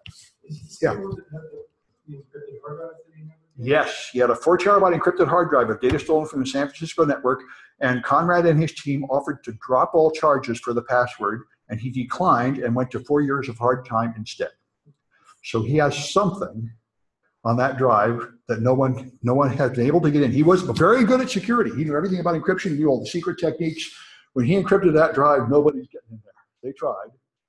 And they didn't give it back to him, but there's something on there which he thought was worth going to 4 years of prison to hide. Or I would suspect more likely he just wouldn't give him the satisfaction. He's kind of an ornery, cantankerous guy. I think 4 convictions for armed robbery in Texas or Kansas, where he came from. He's a pretty scary dude. Yeah. Well, that's also another thing too. Is it's a failure of HR to screen this rat out. Absolutely. He lied on his, Figure this guy out. absolutely. Oh, HR did not verify his resume and he lied about his previous convictions. And so, oh yes, that was one of the many things that went wrong. They shouldn't have ever hired him in the first place. They should have never hired him, that's right. But once they did, he had too much power and he managed to entrench himself in a way that made it hard to get rid of him and led to worldwide scandal. And of course, a lot of people have tried to shut me down. A bunch of people have tried to attack the college and attack me in various ways to get me to stop teaching these classes, which were very controversial when they started. It's not that controversial now, but a lot of people got very upset, especially when I taught CISSP class. A bunch of people wanted to get me fired or locked up or something to stop that from happening. Why was that? Because they had lost their CISSP from being unethical, and now they hated everybody that had it. And this because really, I knew this was going to happen when I started doing this. The hackers had a culture like the Wild Wild West, the fastest gun in the West. They were drinking, taking drugs, stealing things, committing crimes, hacking everybody in sight, and having high-paying jobs and living entirely by their reputation. And then civilization moved in. I was at the front of that. Now you should get a degree and a certification and wear a suit and stop stealing things and actually not commit crimes on the job and actually not be drunk on the job. And I knew sooner or later they would get mad at me being part of the gang, spoiling their fun, changing this from a madhouse into like a normal profession where you have to actually, you know, be professional. And so this is part of that backlash. But it's pretty much calmed down now because, you know, the civilizing influence is pretty much won. And now it's pretty common to require degrees and not being drunk and all that boring stuff. Yeah. Sorry. Yeah. The city network administrator, you said he tapped into something, Cisco's proprietary information? Oh yeah, no, well, no, the San Francisco network administrator, he knew undocumented Cisco military security features, which he used to lock the routers and put them in a self-destruct mode. So any attempt to bypass the password would erase them, which was not a documented feature. They called in Cisco's engineers to try to get them back in the network, and Cisco's engineers discovered that he knew stuff that was not public knowledge about securing Cisco routers. And that was his position all along, is I'm much smarter than all of you. You're all idiots. I can't trust you with the passwords or anything. And he really was doing exotic security stuff completely beyond what's justified by the needs of our network. But he was, in fact, a super expert about technical security. He was also mad as a hatter and unstable, but those things tend to go together. That's why, you know, realistically, your management, mature management understands that you don't necessarily want the most brilliant person. You want someone who is under control, and you want them to be part of a team, so no one person is irreplaceable. And it would be better, even if you're a little dumber, to stay under control than to have this psycho genius doing exotic stuff that's not in control. In the early days, they would hire the psycho genius because they thought brilliance is all that mattered, but now they're beginning to realize brilliance does not cover all your sins. Yeah.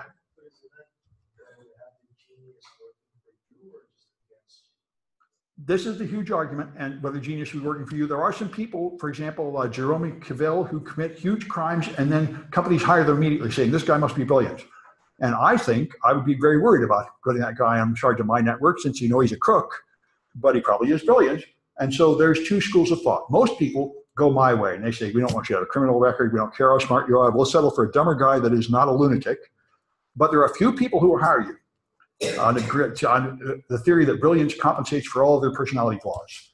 And that's why there was a whole culture of that was really, really upset when the civilizing people moved in with their college degrees and laws and rules and credentials and job roles and training and everything, and made it no fun anymore.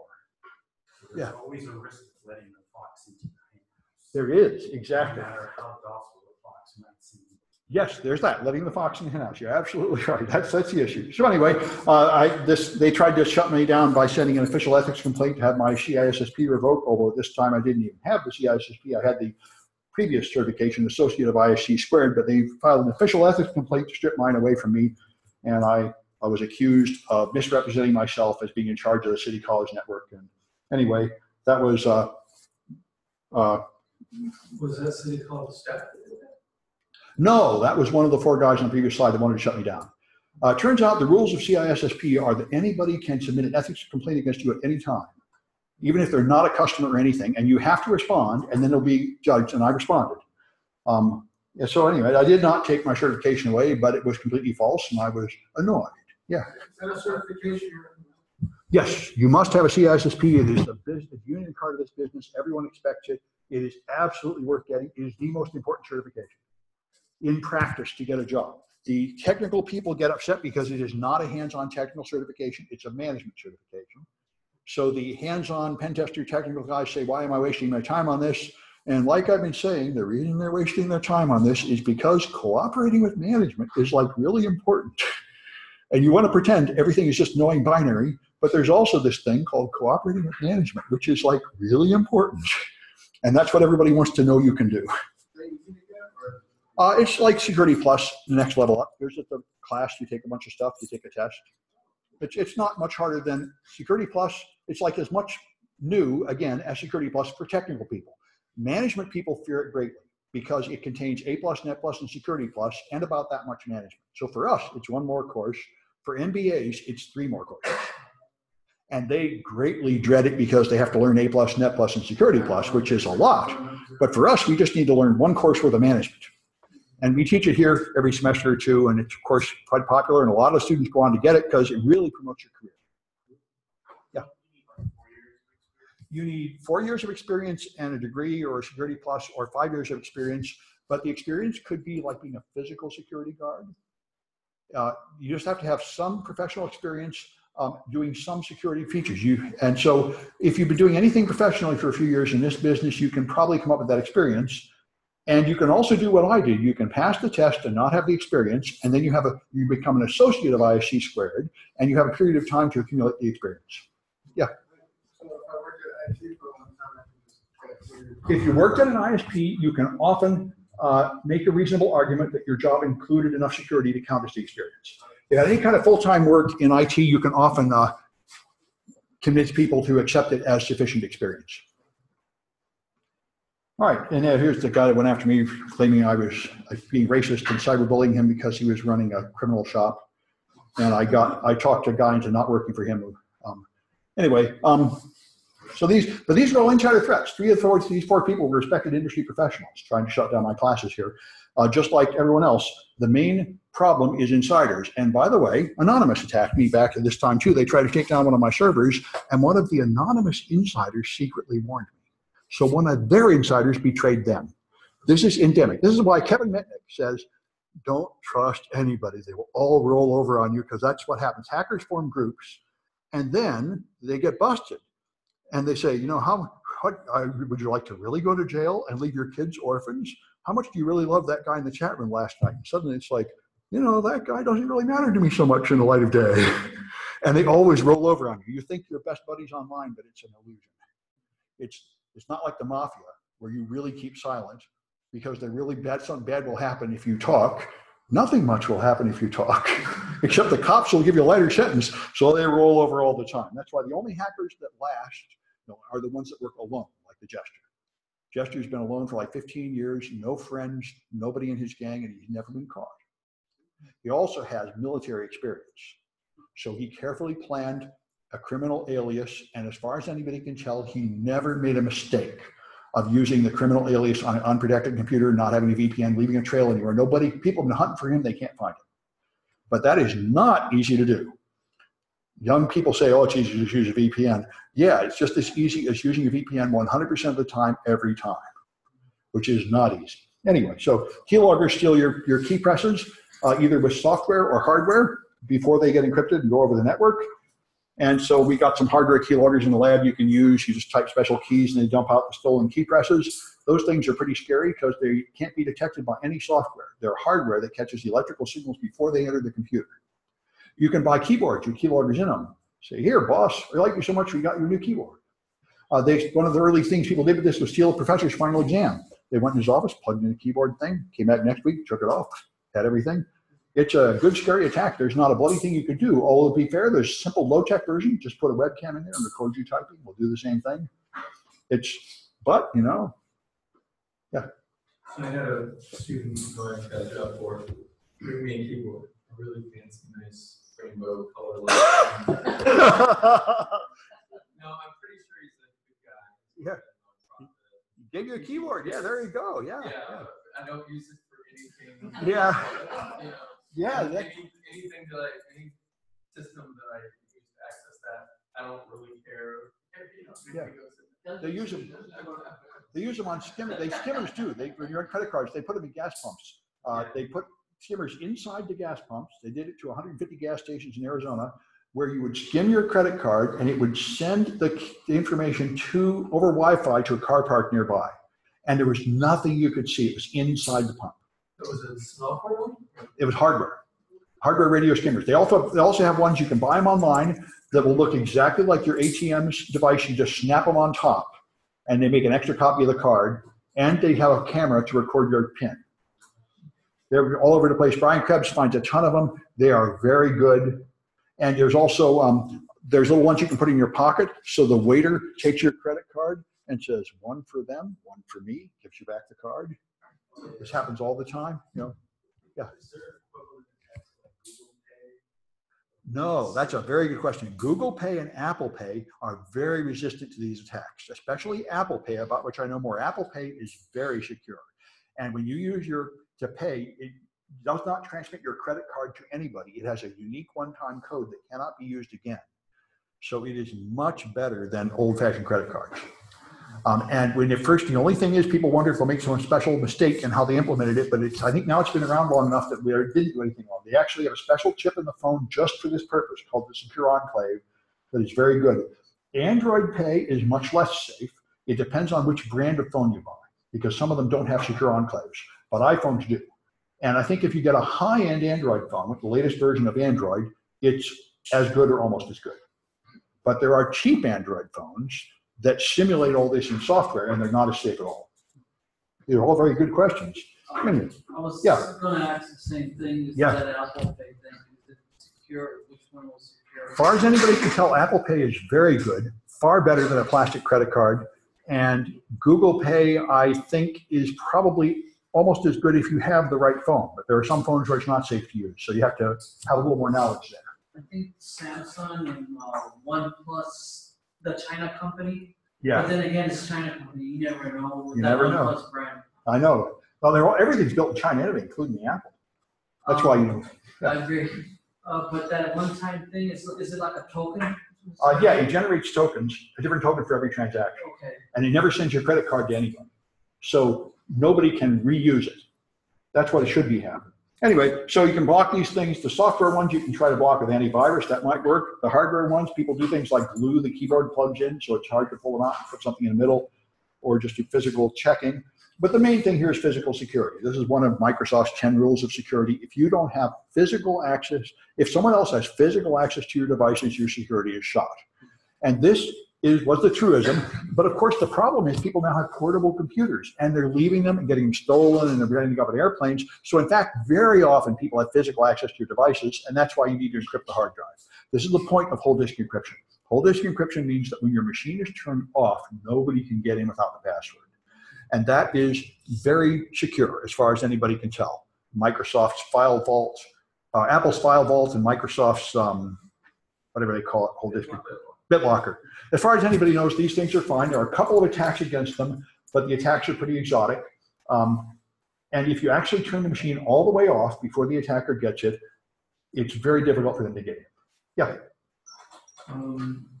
So with those things, does it slow down your computer very much?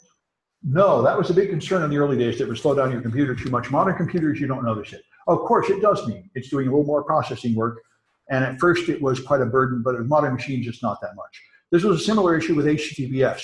Before Google went to HTTPS, people said it would be prohibitively expensive in CPU time, and that turned out not to be true. Google said it only cost 1% more to do HTTPS. So these days, the encryption is not that bad. Anyway, and of course, we talked about lockpicking. These deadbolt locks that we're all using, as you see, are really pretty pathetic.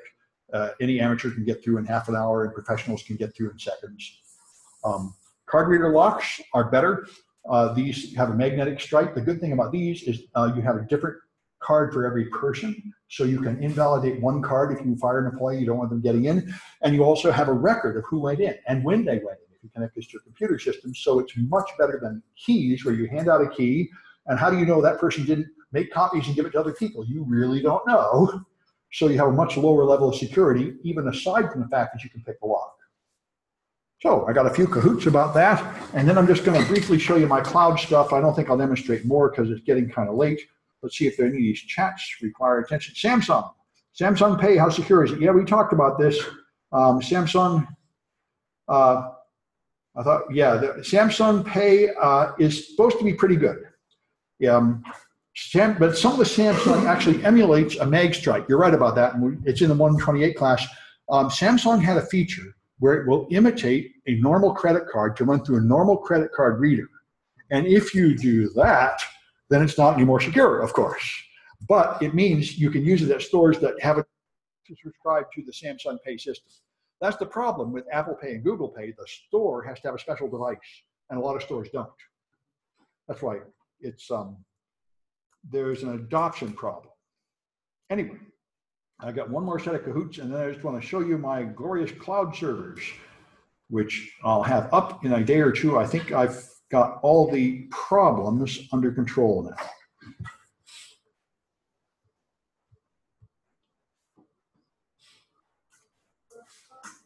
All right.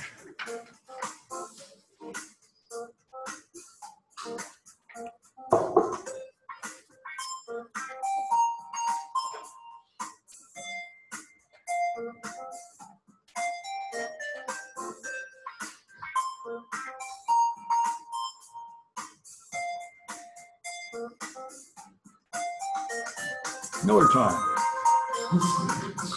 Inglorious bastards. Yeah, there we go. All right, so Ash Ketchum. That sounds like a cartoon character. It is an anime character. Okay. All right, I'll give it another 10 seconds.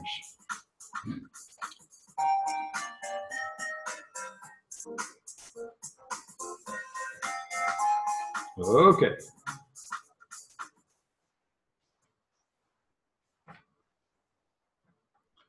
All right. So which defense takes known attacks off the network?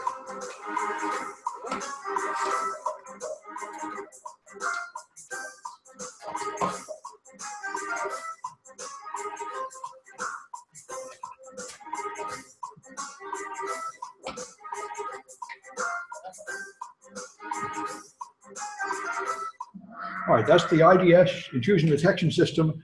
It's called an active IDS. Probably the more perfect term is an IPS, but in fact they use IDS for this, something that will remove known things off the network that are known, recognized as malicious. So which attack uses many attackers at once?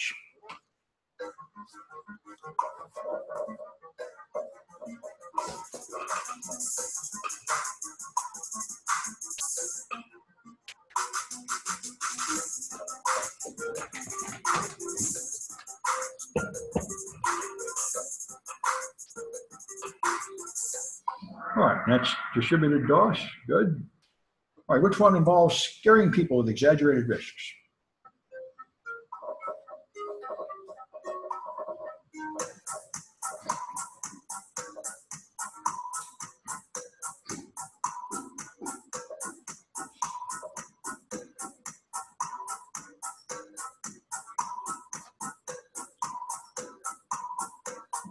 All right, that's FUD, fear, uncertainty, and doubt. Which one is a special hardware device?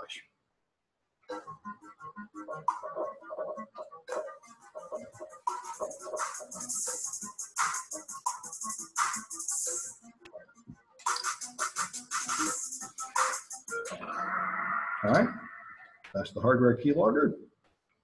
And which one uses a large data string, like 1,000 characters in the password field?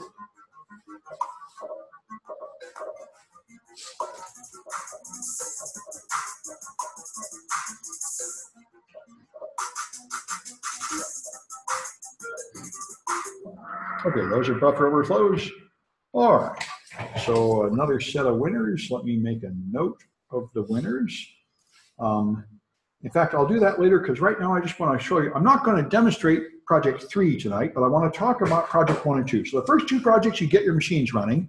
And the way I do it, and the good thing to do is get them running in VMware or VirtualBox or Parallels locally, so you have a machine you can use. But there is an alternative for people who can't get that working, of which I have more students than usual because of Microsoft's high DPI system that seems to really mess up VMware. And this is where we're really headed, and that's cloud computing. So I tried to go on the Amazon cloud, but we're having trouble convincing Amazon to let us have any free stuff. We haven't got it worked out with them yet. So since Amazon was giving me the cold shoulder, I looked, and Google has a very nice free service. So I'm going to add all this to my page. It'll be there. This is an alternative to Project 1 and 2 and 3. Google Cloud will give you a free service, $500 worth of Google Cloud credits. And you don't have to do anything other than have an EDU email address, which you have. And they would say, you have to have a credit card, but they say they won't charge you at all without contacting you and getting permission. So, and I think they live up to that. So I think you really can use it for free. And therefore, I did that. And here's what I did. I've got set them up on this browser. This is the Google Cloud Platform. So I have 3 cloud machines now. I have a Windows and 2 Linux machines. And so my Windows machine is here. And you can connect with RDP, Remote Desktop Protocol, which is the standard. So I have done that. And here it is. This is my Windows 2016 cloud server. And it's got everything on it. You can install software. You know, you got everything you want. It's running up there. And I have a Linux, I have 2 Linux ones, but there's only one I can still access. And so that'll be this one. I can open it in a browser window. And it connects over SSH. And when it's done connecting, it will give me a command prompt here like Ubuntu, and I can use it. The only thing that is currently not finished about this stuff is that you don't get Corley. What you get is Debian, which is close, but not the same. And I have been looking into ways to put the tools we need on Debian or convert Debian to Corley. And I've had a few problems doing that, but I'm hoping in about another day I'll get that fixed. And then there will be another version of Projects 1, 2, and 3 using all cloud machines. And I highly recommend doing it, even if you can use VMware, because cloud computing is the future. You should get used to doing this and learn how to handle the problems of cloud machines. This is the way, I've done doing this at conferences. I teach classes, and people say, you need an Ubuntu machine to do a blockchain or encryption project. And I say, you know, you could download and put it in VMware, but why bother? For $1, you could rent a machine for a day and just use it in the cloud. And that for most normal people, that is the best solution. And if you want Linux machines, they're very easy to put at DigitalOcean, and they charge by the hour. And the same thing's a Google Compute Engine. So why bother setting up a Linux machine when you can just do the cloud one? You just rent somebody else's virtual machine for a very small amount of money. And in fact, I think I have the prices are available someplace here, and they are ridiculously small, like pennies an hour. So you really don't have to pay anything unless you actually leave this machine up for like weeks and months. So someplace there's pay. I don't know if I can find it. Monitoring. Yeah, here's the CPU and the bytes. This guy owns someplace. It'll tell me about the money. I may not be able to find it here, but I saw it when I made it, and it was ridiculously small. Yeah. So that $500 credit, it spends down that $500 credit for you using the Google. Oh yeah, well, they're charging me something for all of this. So I think I've had it all up for yesterday and a day, and they haven't charged me, but my 500 will go down. So at some point I will have used it up. But that's still pretty good. It's certainly enough to do your homework in this class for free. Yeah. Go ahead.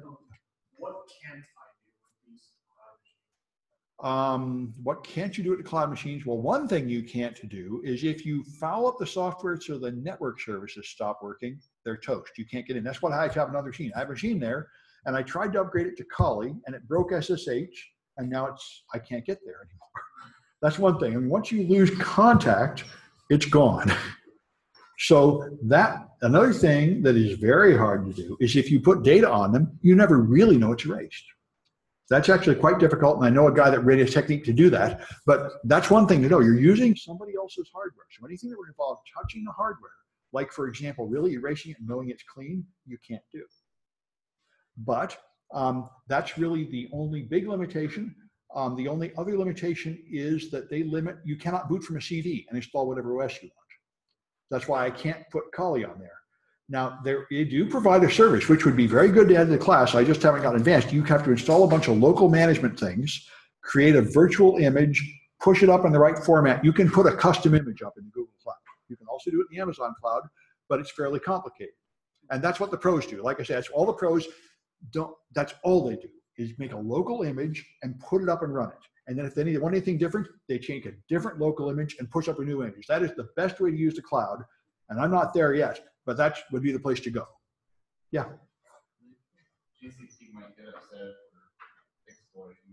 If people started sending spam email or DDoS attacks against somebody else, they'd probably get upset. But if all you do is send low bandwidth attacks from one VM to another, I don't think they'll notice or care.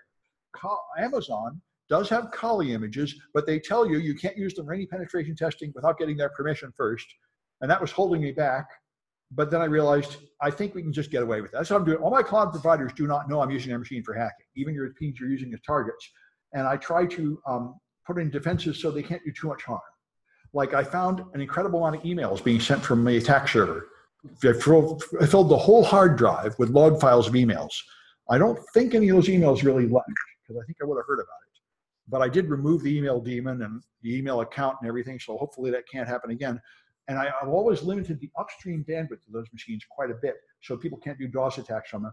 It is an issue. If you're going to run vulnerable machines and get them hacked, then your cloud provider will notice if something really ridiculous happens, and then they'll turn it off and send you a nasty gram, and presumably at some point they'll actually kick you off the service. But that's never happened to me, and I'm doing far worse things than anything you're going to do. And that's another reason why I don't have DOS attacks anymore. DOS attacks are pretty uncivilized. Those you might get busted for. These attacks, it's hard to tell the kind of attack we're doing from normal network traffic. You send a little file over, encrypted traffic comes back, you're remote controlling the machine. There's no way they can tell that that was an exploit, really. Although in principle they could, but in fact, I don't think they care what you do to your own machine, and unless you consume so much bandwidth that it's fogging up the whole machine, freezing the servers. I know Cloudflare always says this. They say, we don't care what you do unless it's somehow affecting other customers. Yeah. So are there virtual machines for the cloud, like of all kinds of computers and servers? Well, that's a good question. What's on the cloud? Typically, the cloud provider, well, the cloud provider gives you certain canned instances to use for the normal stuff, like Ubuntu Linux and Windows Server. And then the more advanced ones have some ability for you to put up a custom image. So they'll have a menu of maybe the top 10 you can just easily put on. But that's just for the wimps and the beginners. The pros always have their own image because they have all this fancy software they've installed. So that's where it really goes. You run, and the main thing people use is Amazon, and they use vSphere locally, and they run images locally, and then they use the Amazon command line tools, these software you install to push them up to the cloud. And Google has their version of that, and Microsoft has their version of that in Azure. And it's really, we should all be learning this. This is a more important skill than, say, putting RAM in your computer or installing VMware on your machine and making it work. This is a skill that everybody needs in the real world. This is how everything's really done. So we should all be getting used to this process of putting our software in a machine, putting it on the cloud. That's where it's at, yeah. VMware has been talking about providing a cloud for a long time. They don't seem to be getting there somehow. I don't know why. Amazon and Google and Microsoft have gone there, and a bunch of other people like DigitalOcean are there, and Rackspace. There's been tons of cloud machine providers, and everybody's using it. Essentially every server you connect to on the internet is a cloud machine now, virtual machine running on one of these things. That's why this is what you really have to do. Where there was once a time when you'd actually be installing real hardware and cables and stuff. This is what most people really do to run their companies now, is put all their stuff in the cloud and let Amazon handle the hardware. Yeah. Go ahead, Steve. Yeah. So there's a company that's hired a couple of students in professional computer services, by the way. They're going to hire somebody else, or they're going to hire one person or 200 interns. Yeah. Hire one intern, see how it goes. They'll be sending out that. And they're installing real hardware, right? So here's their thing. Yeah. So I ask all these people this question about cloud versus regular hardware and in-house servers. And they're very careful about doing those cost calculations.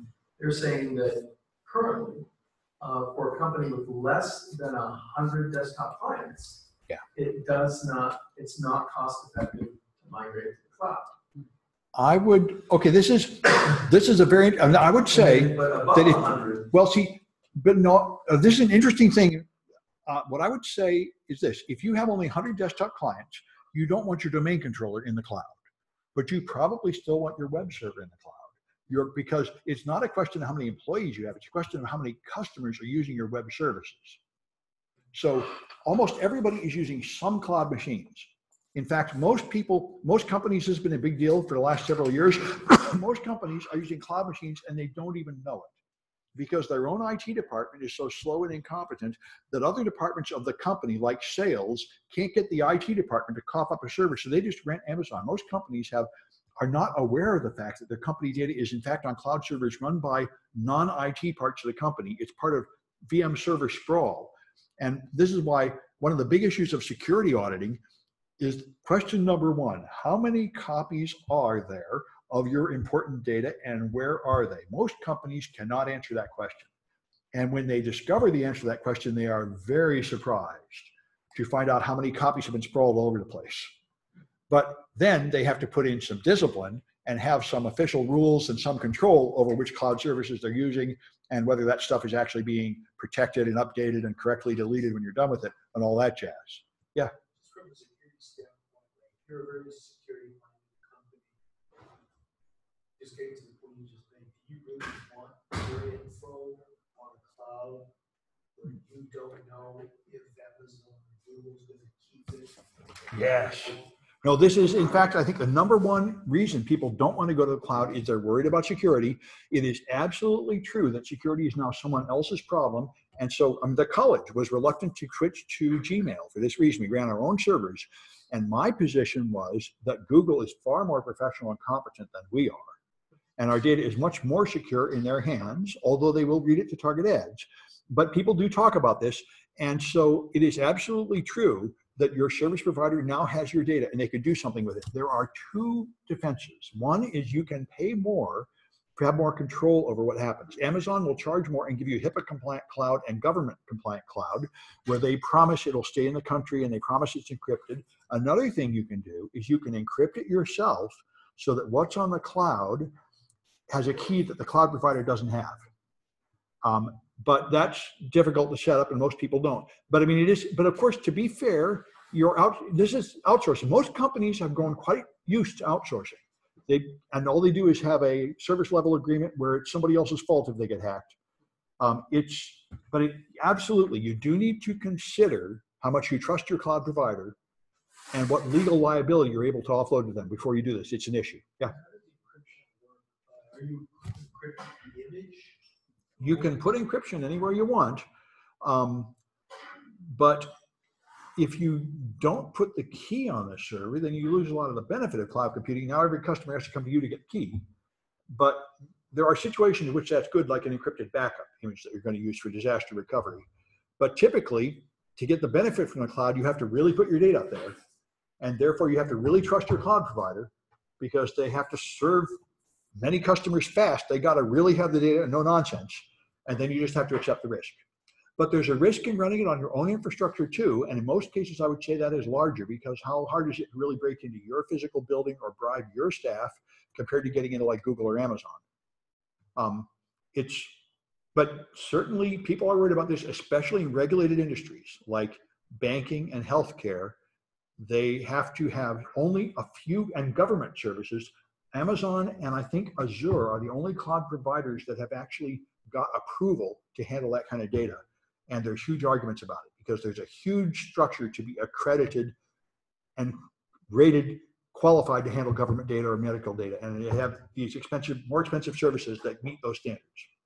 And so far, there hasn't been a huge breach. The only big problem I know is about 5 years ago, Amazon went down for 4 days. All the machines went down, but they didn't have any data stolen, but they went down for a while. And so a whole lot of the web was just gone for a few days because it revealed what people didn't know is something like 10 or 15% of the web is running on Amazon and there's no backup. And when Amazon's down, they're down because everybody's done the same cost calculation and figured out it's so much cheaper to just put it on the Amazon cloud than to pay for our own hardware and backup and servers and everything. And, but that only happened once. Azure went down yesterday or the day before. I was trying to get a Visual Studio and their site was down and students told me there was an Azure problem and a whole bunch of Microsoft stuff was down for a day. So that I think happens a lot, that a cloud provider goes down, so you have an outage. But them getting hacked and losing the data, I don't think that has happened in any large scale yet. But it could. But it could certainly happen to your infrastructure too. But it is absolutely. That's why the thing about all this security training is you can't get the risk to zero, but hopefully we are the ones that understand the risk enough to guide people into making intelligent decisions. That's all you can really do. Another question over there? Yeah. Go ahead. No, go ahead. Well, I was just going to add, the Apple supply infrastructure, that's just one company. But if they hack Amazon, everything. Absolutely. I mean, that's one issue. If we all use Amazon, it's a single point of failure. And in principle, everybody could lose all their data there. So you would like to think they take all our pooled money and pay for much better defenses. And I think that's largely true, but of course, things happen. There's different risks all over the place. Yeah. Similar to what Eddie said about like the healthcare stuff and stuff that's supposed to be secure. There's multiple records of that. Wouldn't legal and corporate, the board of the company executive, be pissed about it? If they didn't Yes. know there were so many copies out there? Absolutely. The issue is extra copies of medical data. And like I say, this is absolutely true. And if you wish to achieve compliance with any of these regulated industries, you have to have security audits. And the first thing you have to do is you have to document where is all your data, how many copies are there, how is it stored, and then we're going to say, is it all encrypted, is it all deleted when it's no longer needed, and are people putting it in Dropbox on their home machine, putting it on thumb drives, putting it in Gmail, is it leaking all over the place? And typically it is. And though you have to put in some controls to prevent that in order to achieve the certification. And of course, the controls aren't perfect, but that's the point. That's why I think Microsoft is a real leader here. Microsoft, ever since Windows 8, the last version, and Server 2012 are 2, Microsoft has had a feature available which will encrypt all of your data in OneDrive with a key that comes from an Active Directory login, so that even if you copy it onto a thumb drive or Gmail or put it on your home machine, it won't open when you're not logged into the company server. So when you get fired, you will not be able to open your copy of that data anymore. And that is very smart. And they're the only company I know even thinking about that issue, which is what about all the extra copies of data flying around everywhere? Good. Yeah. Especially if it's loose on a thumb drive. Yeah, thumb drives is like Dropbox, is like your cell phone. You have all these copies of company data all over the place on God knows what kind of machine that's getting infected and being lost and sold and stolen. And how does your company responsible parties really testify that we made sure nobody was taking that data when they don't even know how many copies there are, where they are?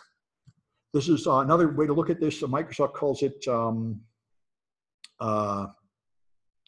copy protection. There's another word for it, digital rights management.